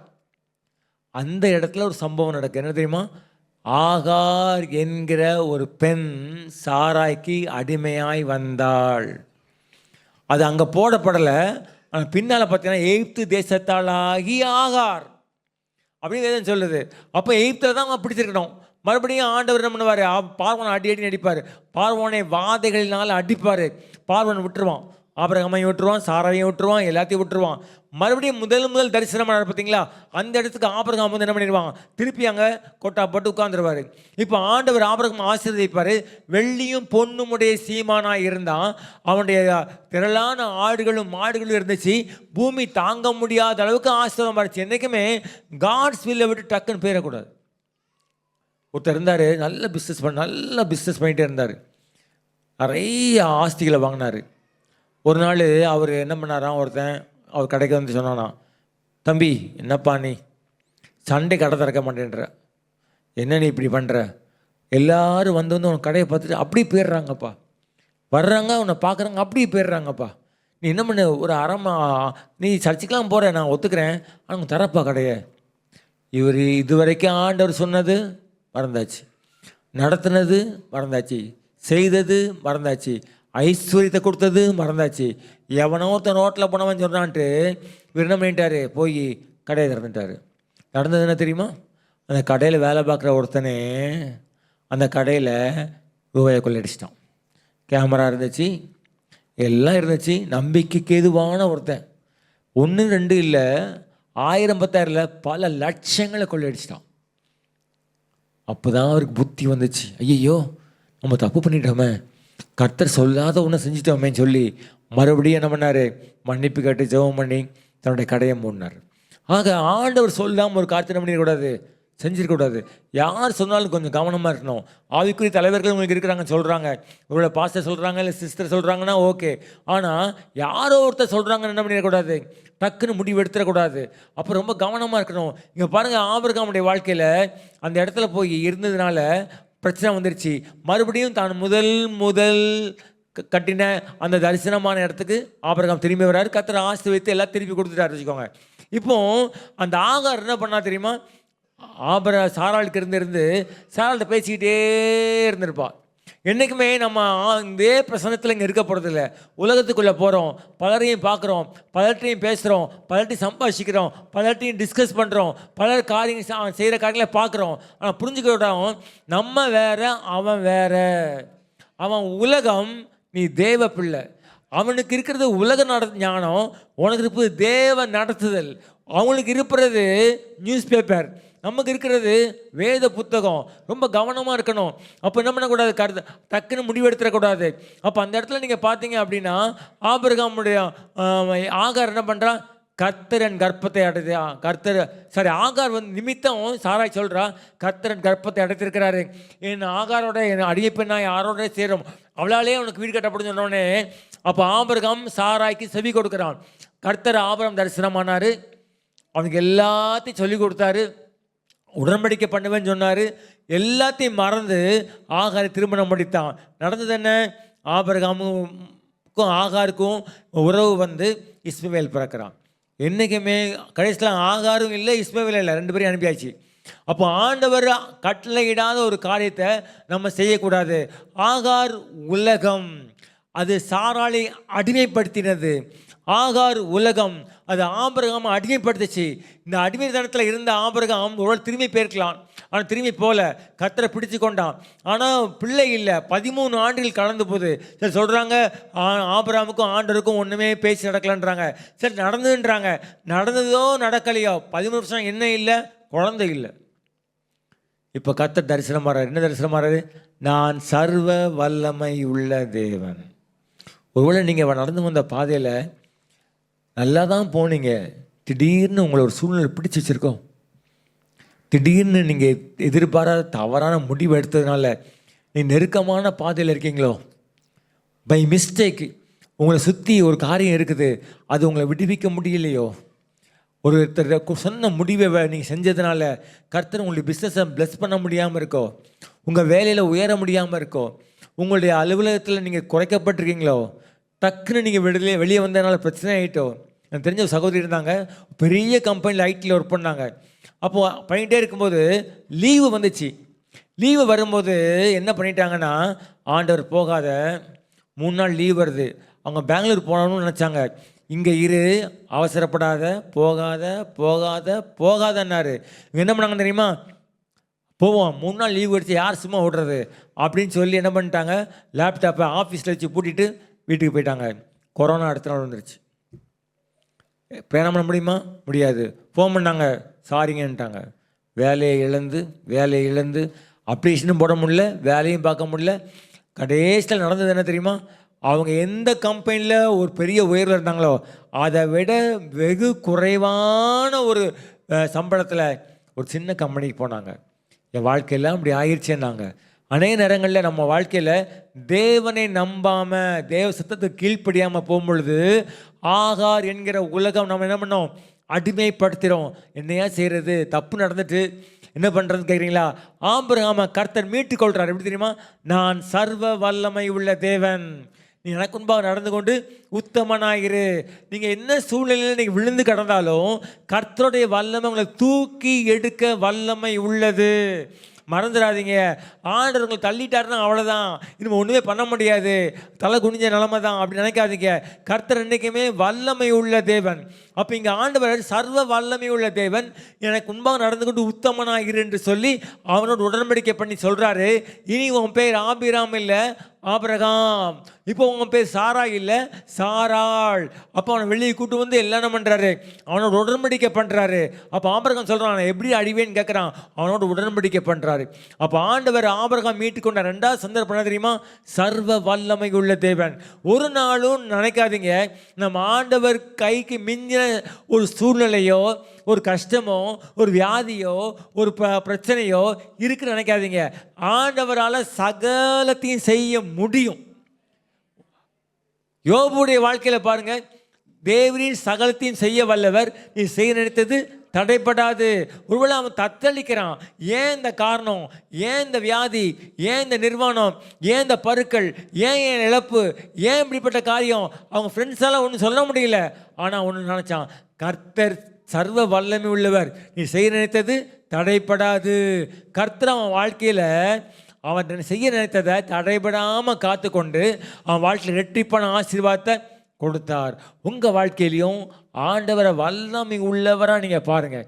உங்கள் சூழ்நிலை எப்படிப்பட்டதாக இருந்தாலும் அங்கே தூக்கி எடுக்க அவர் வல்லமை உள்ளவர். உங்களுக்கு எதிராக அதிகாரிகள் வரலாம், உங்களுக்கு எதிராக மனுஷர் எழும்பலாம், தவறான ஆலோசனை கொடுத்து உங்களை என்ன பண்ணலாம், பிரச்சனையில் மாட்டி விடலாம். கவலைப்படாதீங்க. ஆண்டவர் சமூகத்தில் போய் அறிக்கை செய்யுங்க. இங்கே வந்து பார்த்தீங்கன்னா ஆபிரகாமுக்கு ஆண்டவர் கேள்வி கேட்பான், நான் எதனாலே அறிவேன்? நீங்கள் இதெல்லாம் சொல்கிறீங்க ஆண்டவரே, இதை நான் எதனாலே அறிவேன்? உடனே ஆண்டவர் சொல்கிறாரு, அவருக்கு ஆட்டுக்குட்டி கொண்டு வா, ஒரு கடாவை கொண்டு வா, புறாவை கொண்டு வான்றாரு. அதெல்லாம் வச்சு அவன் என்ன பண்ணுறான், பலி செலுத்தும் போது அது பாவ நிவாரண பலி, அது சர்வாங்க தகன பலி, ஒரு உடன்படிக்கை பண்ணுறார் ஆண்டவர். ஒருவேளை உங்கள் வாழ்க்கையில் எங்கேயாவது தவறான முடிவு எடுத்ததுனால, தவறான ஒரு ஆலோசனையை பின்பற்றதுனால, தவறான ஒரு நபர் மேலே நீங்கள் நம்பிக்கை வச்சதுனால, ஒருவேளை ஆண்டவர் கேட்காதபடிக்கு ஏதோ ஒன்று பண்ணதுனால இன்றைக்கி நீங்கள் கீழே விழுந்திருக்கீங்களா? பயப்படாதீங்க. ஆண்டு சமூகத்தில் போய் அறிக்கை செய்யுங்க, ஆண்டவரே தவறு பண்ணிட்டேன், இப்படிப்பட்ட காரியம் என் வாழ்க்கையில் நடந்துருச்சு, இன்றைக்கி நான் மெலிஞ்சு போயிட்டேன், பெற்றுக்கொள்ள வேண்டியதை இழந்து போயிட்டேன், உயர வேண்டிய இடத்துலேருந்து கீழே விழுந்துட்டேன், ஆண்டவரே என்னை தூக்கி எடுங்க சாமின்னு சொல்லி தேவனுடைய சமூகத்தில் நல்லா அறிக்கை செய்யுங்க. எப்போதுமே மனுஷனுக்கு முன்னால் போய் அறிக்கை செய்கிறது வேஸ்ட்டு. ஆனால் கர்த்தர் முன்பு தான் அறிக்கை செய்யுங்க. அவன் மேலே கோவப்பட்டு பிரயோஜனம் இல்லை, அவன் மேலே எரிச்சடைஞ்ச பிரயோஜனம் இல்லை, ஏன் இப்படி பண்ண எனக்கு அப்படி சொல்லி பிரயோஜனம் இல்லை. அவனை நண்பனாக பார்க்காம துரோகியாக பார்க்குறது நல்லது தான். ஆனால் போக வேண்டிய இடம் தேவ பிரசன்னம். அங்கே போய் குப்புற விழுந்து ஆண்டவர் சமுதாய தாழ்த்தி, ஆண்டவரே எனக்கு உதவி செய்யுங்க சொல்லுங்கள். சர்வ வல்லமை உள்ள தேவன் உங்கள் வாழ்க்கையில் அதிசயத்தை செய்வார். ஆண்டவர் 17ஆம் அதிகாரத்தில் சர்வ வல்லமையுள்ள தேவனாக அவர் தரிசனம் வராரு. 18ஆம் அதிகாரத்தில் ஒரு உற்பவ திட்ட காலத்தில் உன்னிடத்தில் வருவேன், நீ உன்னுடைய மனைவியாகிய சாராய் ஒரு குமாரனை அணைத்து கொண்டிருப்பாள். டேட்டோடு கொடுக்குறாரு. அவள் பெற்றுக்கொண்டாள், ஈசாக்கு பிறந்தான். ஆக நல்லா புரிஞ்சுக்கொள்ளணும், ஆண்டவர் ஒரு மாதிரி கில்ட்டி, அவர் நம்மளை ஒதுக்கிடுவார், தப்பு பண்ணிட்டோம். நான் சொல்கிறேன், உங்கள் வாழ்க்கையில் எவ்வளவு நீங்கள் விழுந்தாலும் ஆண்டவர் உங்கள் வாழ்க்கையில் என்ன செய்வார், இறக்கம் பண்ணுறார். ஆகாப் ஒரு மோசமான ராஜா. இயேசுபேலை கல்யாணம் பண்ணிக்கிட்டு எல்லா பாகாலத்துக்கு தரிசிக்கும் சாப்பாடு போட்டுக்கிட்டு திருட்டுத்தரம் பண்ணவன். ஆனால் கர்த்தர் ஆகாப கோபம் அடிக்கிறாரு. அப்போ ஆகாப் உடனே மனம் திரும்புகிறான், ஆண்டவரேன்னு தாழ்த்துறான். உடனே சொல்கிறார், தீக்கு தரிசிட்ட அவன் எவ்வளோ மனம் திரும்பினான் பார்த்தியா, எவ்வளோ மனம் திரும்பினான் பார்த்தியா, அவன் கெஞ்சிதான் பார்த்தியா, அவன் நாட்கள் அதை கொண்டு வர மாட்டேன் அப்படின்னாரு. ஆக ஆண்டவர் மன துருக்கம் உள்ளவர், அதை மறந்துடக்கூடாது. ஆக தேவ சமூகத்தில் போய் என்ன பண்ணோம், மன்னிப்பு கேட்டு ஜெபிக்கும் பொழுது உடன்படிக்கையை மறுபடியும் புதுப்பிக்கிற ஆண்டவர். சரி, ஆபிரகாம் முடிஞ்சிட்டு ஈசாக்கு பாருங்கள். ஈசாக்கு என்ன பண்ணான், வெட்டி விட்டான். எங்களை காட்டிலும் பலத்தவனானா இங்கே வெட்டி விட்டான். இப்போது அவங்க போய் என்ன பண்ணுறாங்க, துறவை தோன்றுறாங்க. ஈசாக்கின் வேலைக்காரர் போய் துறவை தோன்றுறாங்க. தோண்டின உடனே அது எங்களுடைய தான் அப்படின்னு ஓடிட்டாங்க. அது ஆபிரகாமுடையது. ஆபிரகாம் அதுக்கு சீல் போட்டு வச்சுருக்கான். அதுக்கு ஆபிரகாம் அதுக்கு ஒரு பேரும் வச்சுருக்கான். இப்போ அது தோண்டினோடனே எங்களுடையதுன்ட்டாங்க. அப்படியே தள்ளி போகிறான் ஈசாக்கு. அடுத்து தோன்றான், உடனே அதே எங்களுடையதுன்றான். அதுக்கு ஒரு பேர் வைக்கிறான், ஏசைக்கு சித்ரான்னு பேர் வைக்கிறான். அடுத்தது இன்னொரு இடத்துக்கு போய் தோன்றான், அங்கே நீர்ச்சி வருது, அதுக்கு ரெகோபோத்துன்னு பேர் வைக்கிறான். ஆனால் வேதம் சொல்லுது அவன் அங்கிருந்து கிளம்பி அடுத்த இடத்துக்கு போகிறான். அங்கே போய் தோன்றான், அங்கேயும் நீர்ச்சி கொடுக்குறாரு. வேதம் சொல்லுது அதுக்கு பேர்சபான்னு பேர் வைக்கிறான். உடனே ஓடி வந்துட்டான் அபிமெலேக்கு. அவன் சேனாதிபதி 3 பேர் வந்துட்டாங்க. என்னப்பா நாங்கள் ஒன்றும் தொந்தரவு பண்ணாமல் அனுப்பினோம்ல, பொய், அப்படி நாங்கள் தொந்தரவு பண்ணாமல் அனுப்பினோம்ல, எங்களோட உடன்படிக்கை பண்ணு அப்படின்றான். அப்போ அவன் சொல்கிறான், அப்போ நமக்கு தெரியும் அவன் வெட்டி விட்டது அதெல்லாம் தெரியும் நமக்கு. அப்போ ஈசாக் சொல்கிறான், நீங்கள் என்னை வெட்டி விட்டீங்களே அப்படின்னு சொல்லிட்டு என்ன பண்ணுறான். பரவாயில்ல, ஈசாக் நல்ல குவாலிட்டி, நல்ல மைண்ட் அவனுக்கு. அந்த வழக்காடலை யுத்தம் பண்ணலை. என்ன பண்ணுறான், சரி போதுன்னு சொல்லி உடன்படிக்கை பண்ணி அனுப்பி விட்றான். ஈசாக்கு பலத்தவனானான். உங்கள் வாழ்க்கையில் ஆண்டவர் உங்களை பலத்த ஜாதியாக மாற்ற போகிறார். நீங்கள் நினச்சிக்கிடலாம், எனக்கு தெரிஞ்ச கொஞ்சம் பேர் நான் பார்க்குறேன், அவங்களாம் சாதாரணமாக தான் இருந்தாங்க. கொரோனாக்கு முன்னால் சில லட்சங்கள் கூட அவங்கள்ட்ட இல்லை. ஆனால் இன்றைக்கி பல கோடிகளுக்கு அதிபதியாக இருக்காங்க. ஆமாம், சாதாரண விஷயம் கிடையாது. ஒரு சிஸ்டர் ரொம்ப நாளாக தனியாக இருந்தாங்க. ஒரு வேலையும் இல்லை, டியூஷனும் இல்லை. திடீர்னு ஒரு வேலை வந்துச்சு, 54,000 ரூபா சம்பளம். நல்லா புரிஞ்சுக்கோங்க, ஆண்டவர் உங்கள் வாழ்க்கையில் செய்ய போகிற காரியத்தை உங்களால் நினச்ச முடியாது, நினச்சி கூட பார்க்க முடியாது. அவ்வளவு பெரிய ஒரு ஆசீர்வாதத்தை உங்கள் மேலே ஊற்றி கர்த்தர் உங்களை என்ன பண்ணுவார், தலை நிமிர பண்ணுகிற ஆண்டவர். யாக்கோபுடைய வாழ்க்கையிலையும் அப்படி தான். லாபான் என்ன பண்ணான், சும்மா வரந்தான், அவன் போய் வாங்கியிருக்கான். என்னப்பா சும்மாவே வேலை செய்கிறிய என்னப்பா அப்படின்னா, உடனே யாக்கோபு கேட்குறான், உன்னை 2வது மகளுக்கு நான் 7 வருஷம் வேலை செய்கிறேன்றான். சரி வேலை செய் அப்படின்னா, வேலை செஞ்சு 7 வருஷம் முடியும் போது யாரை கொடுத்துட்டான்? லேலை கொடுத்துட்டான். அப்போ அவன் கேட்குறான், என்னப்பா நான் உனக்கு ராகேலுக்காக தானப்பா வேலை செஞ்சேன், நீ லேலை கொடுத்துட்டீங்கன்னா அது இந்த இடத்து வழக்கம் இல்லைன்னு சொல்ல வேண்டியது நம்ம முதல்ல. அப்போ செஞ்சது என்னது? ஒரு இன்ஜஸ்டிஸ். அது செய்கிறான். திருப்பி என்ன பண்ணுறான்? யாக்கோபு கஷ்டப்பட்டு அடுத்த 7 ஆண்டு வேலை செய்கிறான். அதுக்கப்புறம் ராகேலை கொடுக்குறாங்க. 10 முறை சம்பளத்தை மாற்றினான். ஆனால் கர்த்தர் யாக்கோபோடே கூட இருந்தார். ஏன்? சர்வ வல்லமை உள்ள தேவன். யாக்கோபுக்கு எதிராக லாபான் பேசுறது, லாபானின் குமாரர் பேசுறது யாரு கேட்குது? யாக்கோபு கேட்கல, ஆண்டவர் கேட்குது. அப்போ அவங்க முகம் மாறினதை மட்டும் நான் பார்க்குறான். அப்போ ஆண்டவர் சொல்கிறாரு, உனக்கு செய்ததெல்லாம் நான் பார்க்குறேன்ப்பா, நீ கிளம்பு, உன் தகப்பனுடைய வீட்டுக்கு என்ன பண்ணு போ. சில நேரங்களில் நீங்கள் என்ன நடந்துக்கிட்டு இருக்குன்னு உங்களுக்கு தெரியாது, என்ன செய்ய வேண்டும் என்று ஆண்டவர் உங்களுக்கு சொல்லுவார். ரகசியமாக சொல்லுவார், சொப்பனத்தில் சொல்லுவார், இல்லை உங்கள் காதில் விழும்படி சொல்லுவார். எனக்கு தெரிஞ்ச ஒரு தம்பி ஒரு ஆஃபீஸில் மேனேஜராக இருந்தான். அங்கே 3 மேனேஜர்ஸ். ஒரு மேனேஜர் அடுத்த மேனேஜர் அப்படியே பொறாமையாலே இருப்பான். அப்படி இருந்துக்கிட்டே இருக்கும்போது இவன் என்ன பண்ணான்னா, ஒரு பையனுக்கு வேலை வாங்கி கொடுத்தான். அந்த ஆஃபீஸில் அவன் ரொம்ப கஷ்டப்படுறதை அறிஞ்சு அவனை கூப்பிட்டுட்டே நிறைய சொல்லித்தரான். உனக்கு இங்கே வேலை செய்ய, நல்ல சம்பளம் கிடைக்கும் உனக்கு, நீ ரொம்ப கஷ்டப்படுற, எனக்கு கஷ்டமாக இருக்குது, நீ ஒரு விசுவாசியாக இருக்கிற. அவன் ஒரு மீட்டிங் வருவான். அதை பார்த்துட்டு என்ன பண்ணான், நீ வா கூப்பிட்டு போய் நிறைய ட்ரைனிங் கொடுத்தான், அவனுக்கு உதவி செஞ்சான், அவனை பலப்படுத்தினான், டெக்னிக்கலாக அவனை பலப்படுத்தினான். அந்த வேலையில் அவன் இருந்துக்கிட்டே இருக்கும்போது இவன் புத்தி என்ன பண்ணிடுச்சு, கொஞ்சம் மாறி போயிடுச்சு. அப்போ ஒரு நாள் அவன் என்ன பண்ண, ஆஃபீஸில் உட்காந்துக்கிட்டே இருக்கும்போது அவன் வேறு என்ன வாஷ்ரூம் போக வேண்டியிருந்துச்சு. அப்போ ஆண்டவர் சொன்னாரான், இந்த ஃப்ளோரில் போகாத, நீ கீழே இருக்கிற ஃப்ளோரில் போனாரான். ஏன்னா மேலே இருக்கிற ஃப்ளோர் மேனேஜருக்குரியது, கீழே இருக்கிற ஃப்ளோரு ஸ்டாஃபுக்குரியது. ஆனால் ஆண்டவர் சொன்னாரான், நீ கீழே போ அப்படின்னாரான். என்ன ஆண்டவர் இப்படி சொல்கிறாரு அப்படின்ட்டு என்ன பண்ணான், கீழே போனான். போனோடனே உள்ளே போய் என்ன பண்ணிட்டான், முகத்தெல்லாம் கையெல்லாம் வாஷ் பண்ணுறான். சார் லஞ்சுக்கு முன்னாடி வாஷ் பண்ணிகிட்டு இருக்கும்போது வெயிட் கதவை திறக்காதான்ட்டாரான். இப்போ சத்தம் கேட்குது வெளியே.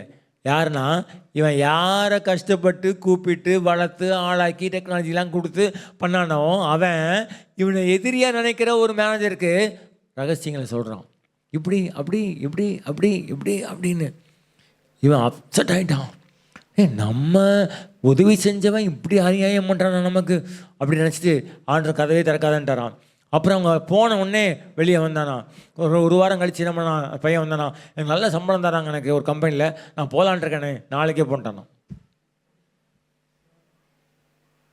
ஆண்டவருக்கு தெரியும் உங்கள் எதிரி யாருன்னு, உங்களுக்கு எதிரான செயல் யாருன்னு தெரியும், உங்களுக்கு எதிரான நபர்ன்னு தெரியும். ஆனால் ஆண்டவர் உங்களை மீட்டு கொள்ளும்படி சர்வ வல்லமை உள்ளவரா உங்கள் கூட இருக்கிறாரு.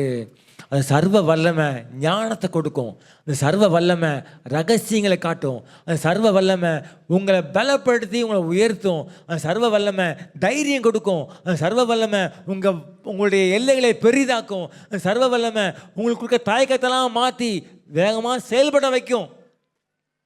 மறந்துடாதீங்க, ஆண்டவர் ஆபிரகாமை மீட்டுக்கொள்ள ஈசாக்கை மட்டும் மீட்டுக்கொள்ள யாக்கோபை மீட்டு கொண்டார். அவன் ஆண்டு சொல்கிறார், புறப்பட்டு போன்றாரு. அவன் புறப்பட்டு போகும்போது வேதம் சொல்லுது, அவன் பெரிய கோலும் கையுமாய் வந்தேன், 2 பெரிய பரிவாரங்களை உடையவன் நானேன். பேதுரு ஜெயிலில் இருக்கிறாரு. எங்கே இருக்காரு? ஜெயிலில் இருக்காரு. சபையார் ஊக்கமாக ஜெபம் பண்ணுறாங்க. பேதுரை பொறுத்த வரைக்கும் நீங்கள் லாஸ்ட் நைட் அப்படின்ட்டாரு. ஆனால் பேதுரை சும்மா விட்டார் ஆண்டவர்? இல்லை. காலையில் வந்தவுடனே ஏதோ துடிக்கிறான், எப்படியாவது வெட்டி போட்டுறோன்னு ராத்திரியே கர்த்தர் தூதனை அனுப்பி வெளியே கொண்டு வந்துட்டார். பவர்ஃபுல் காட், சர்வ வல்லமை உள்ள தேவன். ஒரு நாள் மறந்துடாதீங்க, ஆண்டவர் வல்லமை உள்ள தேவன். அதை மட்டும் உறுதியாக பிடிச்சிங்கன்னா எந்த சுச்சுவேஷனும் உங்கள் வாழ்க்கையில் நீங்கள் என்ன பண்ணுவீங்க, சோர்ந்து போகாமல், பின்வாங்காமல், அப்புறம் மனமடிக்குள்ளாகாமல் தைரியமாக இருப்பீங்க. ஸோ முதலாவது காரியம், ப்ராமிஸ் கொடுத்து ஆபிரகாமை கூப்பிட்டு கொண்டு வந்த தேவன். 2வது காரியம், சர்வ வல்லமை உள்ள தேவனாய் தரிசனமாகி அவனுக்கு ஒரு ஈசாக்கை கட்டளையிட்டார். 3வது, ஆண்டவர் ஆபிரகாமுக்கு எப்படி தரிசனமாகிறார் வேதத்தில் வாசிக்கலாம். ஆதியாகமம் 18ஆம் அதிகாரம் 25. துன்மார்க்கனோடே நீதிமானை சங்கரிப்பது உமக்கு தூரமாய் இருக்க இருப்பதாக. நீதிமானையும் துன்மார்க்கனையும் சமமாய் நடப்பிப்பது உமக்கு தூரமாய் இருப்பதாக. சர்வலோக நியாயாதிபதி நீதி செய்யாதிருப்பாரோ என்றார். இப்போ ஆபிரகாமோட ஆண்டவர் பேச வந்திருக்கிறாரு. அவன் சொல்லிட்டாரு, இன்னும் ஒரு உற்பத்திட்ட காலத்தில் அவனுக்கு குழந்தை பிறக்கும்பான்னு சொல்லிட்டாரு. இப்போ முக்கியமான ஒன்று, சோதோம் கொமோராவை நான் அழிக்க போகிறேன், இந்த ஸ்நேகிதனாகி ஆபிரகாமுக்கு நான் மறைப்பேனோ மறைக்க மாட்டேன் அப்படின்னு சொல்லி அவன்கிட்ட பேசும்போது ஆபிரகாம் அங்கே ஆண்டவருக்கு ஒரு நாமத்தை சொல்கிறார். என்ன நாமம்? சர்வலோக நியாயாதிபதி நீதி செய்யாமல் இருப்பீரோ. ஏன்னா அங்கே லோத்து இருக்கிறான், அவன் செத்து போயிடுவானே, அந்த சகோதர பாசம் அவனுக்கு வருது. அப்போ ஆண்டவர் என்ன பண்ணுறாரு? இல்லைப்பா அழிக்க மாட்டேன்னு சொல்கிறாரு. நம்ம தெரியும், கர்த்தர் லோத்துவை வெளியே கொண்டு வந்துடுவார்.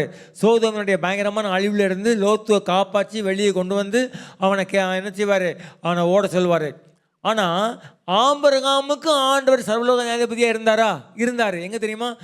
ஆபிரகாம் கேராரிலே வாசம் பண்ணினான். 22 நினைக்கிறேன், இல்லை 20 நினைக்கிறேன். 20 பாருங்கள். ஆபிரகாம் கேராரில் வாசம் பண்ணும்போது அங்கே அபிமெலேக்கு, கேராரியின் ராஜாவை அபிமெலேக்கு ஆள் அனுப்பி சாரால் இழுத்துருவான். உடனே சாரால் இழுத்து வச்சுக்கிடுவான். கர்த்தர் நடு ராத்திரியில் ஆபிரகாம்கிட்ட வந்து என்னப்பா நீ செய்கிற அப்படின்னு கேட்பாரு. உடனே அவன் சொல்லுவான், அது தங்கச்சி தானே சொன்னான், அதனால தான் செஞ்சேன், சுத்தமான கைகளோடு செஞ்சேன்னு. அப்போ ஆண்டு சொல்லுவார், நீ அப்படி செஞ்சதுனால தான் நான் நீ சாகாதபடிக்கு நான் உன்னை வந்து தடுத்தேன், நீ அவளை விட்டுட்டு அப்படிம்பாரு. அவன் என்ன பண்ணுவான்?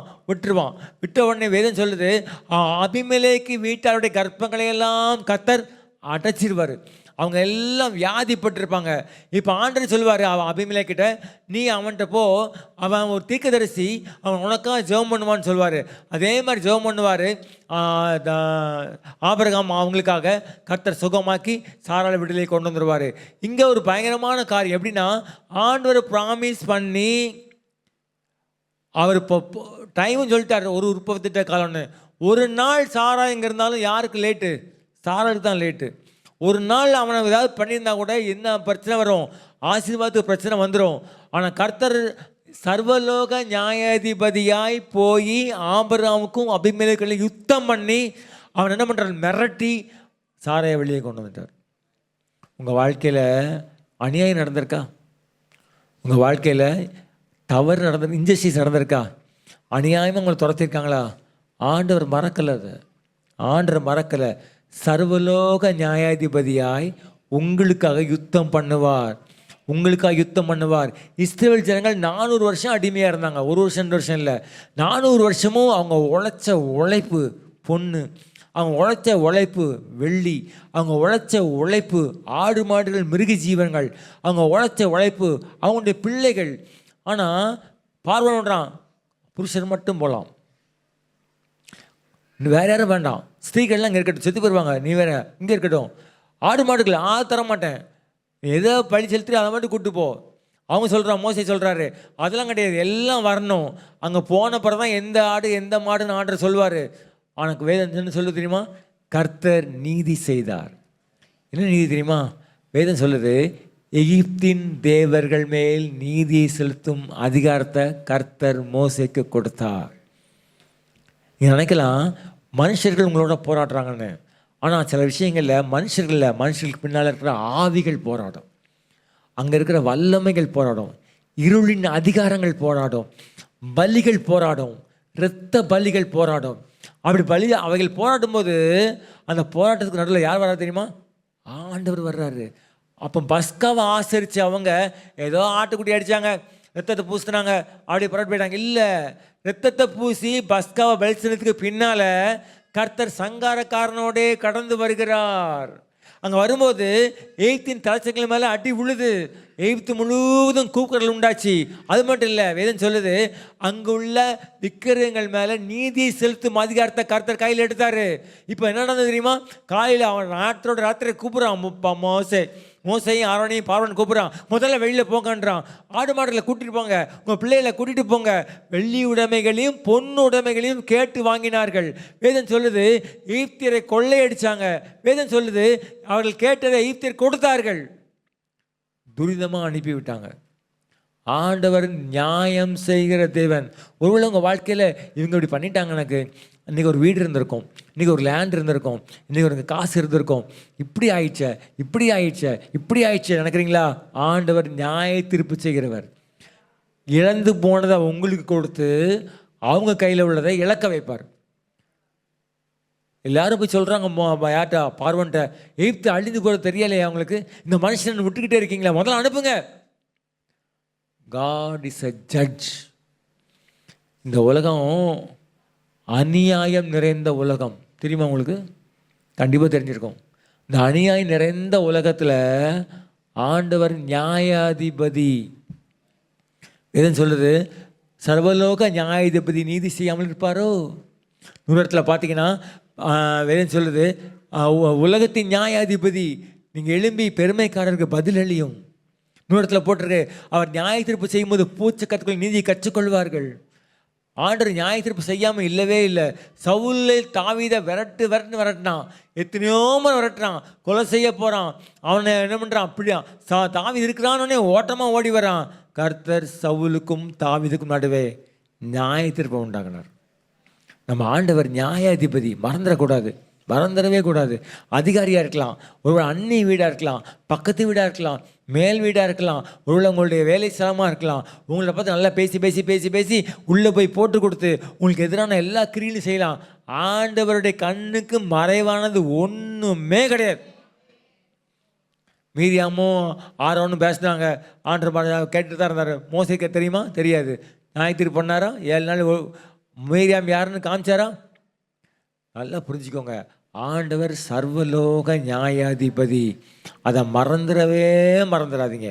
அவர் வல்லமை உள்ள தேவன். கடைசியில் ஆண்டவர் ஒரு பெரிய நியாயத்தீர்ப்பு செஞ்சார். என்ன தெரியுமா? சிலுவையில் சாத்தான் தலையை நசுக்குனார். வேதம் சொல்லுது, நமக்கு எதிராக எழுதப்பட்ட கையெழுத்தை குலைத்து நடுவிடாதபடிக்கு எடுத்து சிலுவையின் மேல் ஆணி எடுத்து துரைத்தனங்களையும் அதிகாரங்களையும் உறிந்து கொண்டு சிலுவையின் மேல் வெற்றி சிறந்தார். சிலுவை தோல்வி இல்லைங்க, அது ஜெயம். சிலுவை சாத்தான ஆண்டவர் ஒரே மிதிச்சார். அப்போ செய்ததுனால இப்போ எங்கே இருக்கார் தெரியுமா? தேவனுடைய வலது பட்சத்தில் உட்கார்ந்துருக்காரு. எதுக்கு உட்கார்ந்துருக்காரு? சத்துருக்களை தம்முடைய பாதத்துக்கு கீழே பாதபடி ஆக்குவதற்கு உட்கார்ந்துருக்காரு. ஆண்டு சத்துருக்கள் உங்கள் சத்துருக்கள் இல்லையா? உங்கள் சத்துருக்கள் ஆண்டு சத்துருக்கள். ஆண்டவர் நீதி செய்கிற தேவன். என்றைக்குமே உங்கள் வாழ்க்கையில் நடந்த அநியாயத்துக்கு முதல்ல கோர்ட்டு அட்வொகேட்டு அங்கே சொல்லுவாங்க, இங்கே பாருங்கள் தெரியுமா, இப்படி ஆயிடுச்சு தெரியுமான்னு சொல்லி 4 பேர்ட்டு சொல்லாதீங்க. அந்த ரங்கத்தில் கதவு மூடிட்டு அங்கே சொல்லுங்கள் ஆண்டவர்கிட்ட, ஆண்டவரே என் வழக்கு இப்படிப்பட்ட வழக்காக இருக்குது, இப்படி பண்ணுறாங்க, எனக்கு இப்படி விரோதமாக பேசுகிறாங்க, நான் கேள்விப்பட்டேன், என் காதில் கேட்டேன், இப்படி சொல்கிறாங்க, கர்த்தர் பார்த்து கொள்ளுங்க.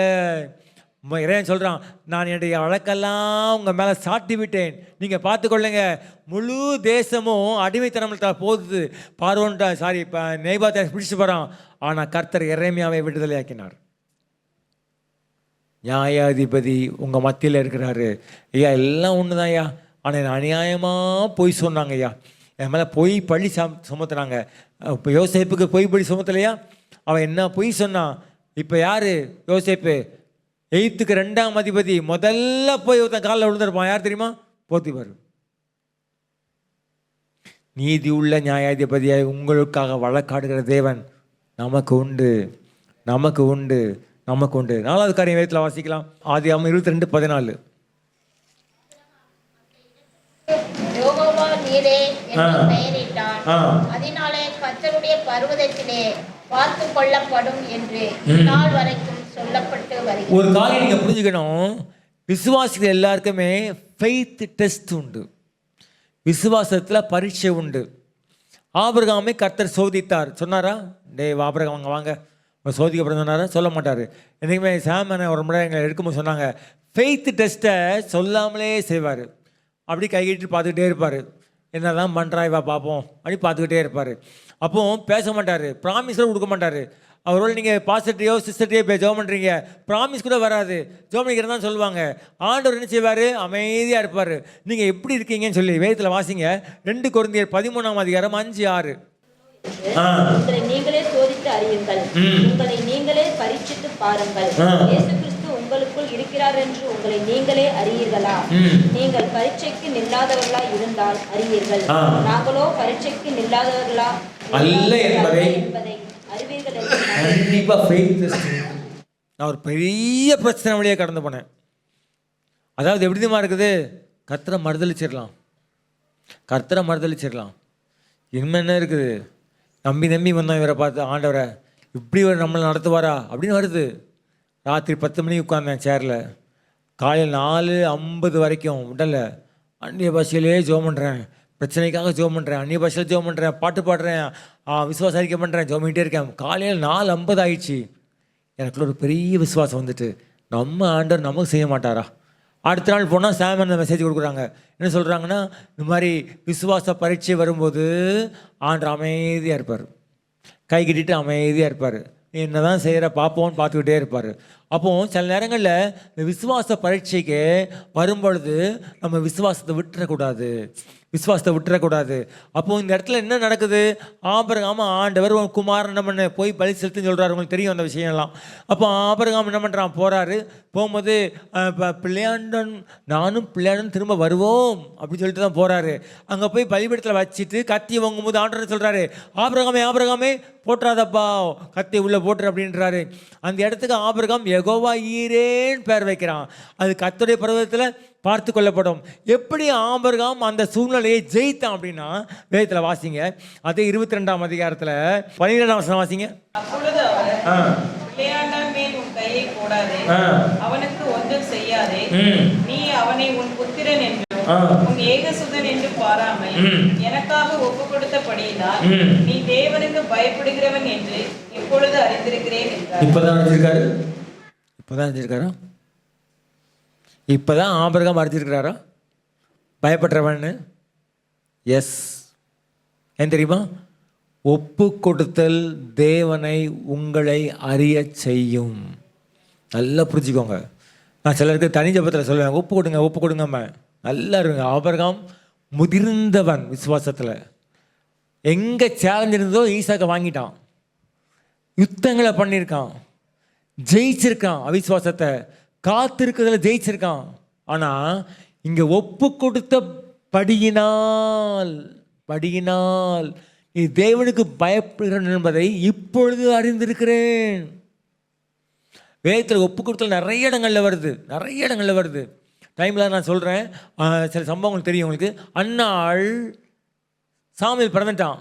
சாமுவேல் எங்கே கொண்டு போகிறா? தேவாலயத்துக்கு கொண்டு போகிறா. பிள்ளை குழந்தையாக இருந்தது. வசனத்தினால வாசித்து பாருங்க. அப்போ அவள் போய் என்ன சொல்கிறான்னா, ஏழ்கிட்ட போய் அவனை உயிரோடு இருக்கும் சகல நாளும், வாசிங்களேன் பார்த்துருவோம். 1 சாமுவேல் 1:27 வாசிங்க. இந்த பிள்ளைக்காக நான் விண்ணப்பம் பண்ணினேன், நான் கர்த்தரிடத்தில் கேட்டேன், விண்ணப்பத்தின்படி எனக்கு கட்டளையிட்டார். அவன் கர்த்தருக்கென்று கேட்கப்பட்டபடியினால் அவன் உயிரோடுக்கும் சகல நாளும் அவனை கர்த்தருக்கு என்றாள். அங்கே அவன் கர்த்தர் என்ன லாபம்? ஒப்பு கொடுத்தா என்ன லாபம் தெரியுமா? உங்களுக்கு ஒரு வசனம் இருக்குது, சாமுவேல் உயிரோடு இருந்த சகல நாளும். நல்லா புரிஞ்சுக்கோங்க. இதில் போட்டிருக்கு உயிரோடு இருக்கும் சகல நாளும் போட்டிருக்கு. அவனை உயிரோடு இருக்கும் சகல நாளும் கர்த்தருடைய கை பெலிஸ்தருக்கு விரோதமாக இருந்தது. சரி சொல்லுவாங்க தெரியுமா, இந்த அம்மா இருக்கிற வரைக்கும் வீட்டில் பஞ்சம் வராதும்பாங்க. எனக்கு தெரியும் ஒரு அம்மா 11 பிள்ளைங்க, அவங்க இன்னும் இருக்காங்க உயிரோட, 94 வயசு. ஆனால் அவங்க இருக்கிற வரைக்கும் பிள்ளைங்க செழிப்பாக இருக்காங்க. சிலர் கொஞ்சம் ஒரு மாதிரி போகும்போது சொல்லுவாங்க, அந்த அம்மா இருக்கிற வரைக்கும் ஒன்றாகாதுங்க அப்படிம்பாங்க. ஒப்பு கொடுத்தான். சரி, இயேசு ஒப்பு கொடுத்தாங்க தெரியுமா உங்களுக்கு? பார்ப்போம். லூக்கா 2ஆம் அதிகாரம் 23ஆம் வசனம். முதற் பேரான எந்த ஆண் பிள்ளையும் கர்த்தருக்கு பரிசுத்தமானது எண்ணப்படும் என்று கர்த்தருடைய நியாயப்பிரமாணத்தில் எழுதியிருக்கிறபடி அவரை கர்த்தருக்கென்று இயேசுவானவரே ஒப்பு கொடுத்துட்டாங்க. இது தேவ பிள்ளைங்க தெரியும். சார் உலகம் தெரியாமல் இருக்கலாங்க, ஆனால் மரியாள் தெரியும்ல இவர் எப்படி பிறந்தாருன்னு, யோசேப்பு தெரியும்ல எப்படி பிறந்தாருன்னு, போய் ஒப்பு கொடுக்கணுமா? எஸ். அதனால பிதாவோட அவருக்கு இடைவிடாத தொடர்பு இருந்துச்சு. அங்கே ஒப்பு கொடுத்தாரு, 12 வயசில் ஒப்பு கொடுத்தாரு, 30 வயசில் யோர்தானில் ஒப்பு கொடுத்தாரு, அப்புறம் என்ன பண்ணார், க்ரூசிஃபிகேஷன்லேயும் ஒப்பு கொடுத்தாரு, உயிர் தெழுந்தார். ஒப்பு கொடுத்தல் முக்கியங்க. இன்னொரு வசனம் பாருங்க, நியாயாதிபதிகள் 5ஆம் அதிகாரம் 2:9. இஸ்ரவேலுக்காக நீதியை சரி கட்டினது நிமித்தம் ஜனங்கள் மனப்பூர்வமாய் தங்களை ஒப்பு கொடுத்தது நிமித்தம் அவரை ஸ்தோத்திரிங்க. 9ஆம் வசனம் பாருங்க. ஜனங்களுக்குள்ளே தங்களை மனப்பூர்வமாய் ஒப்பு கொடுத்த இஸ்ரவேல் அதிபதிகளை இருதயம் நாடுகிறது. தெளிவாக சொல்லட்டுமாங்க, உங்களை ஒப்பு கொடுங்க தினமும்.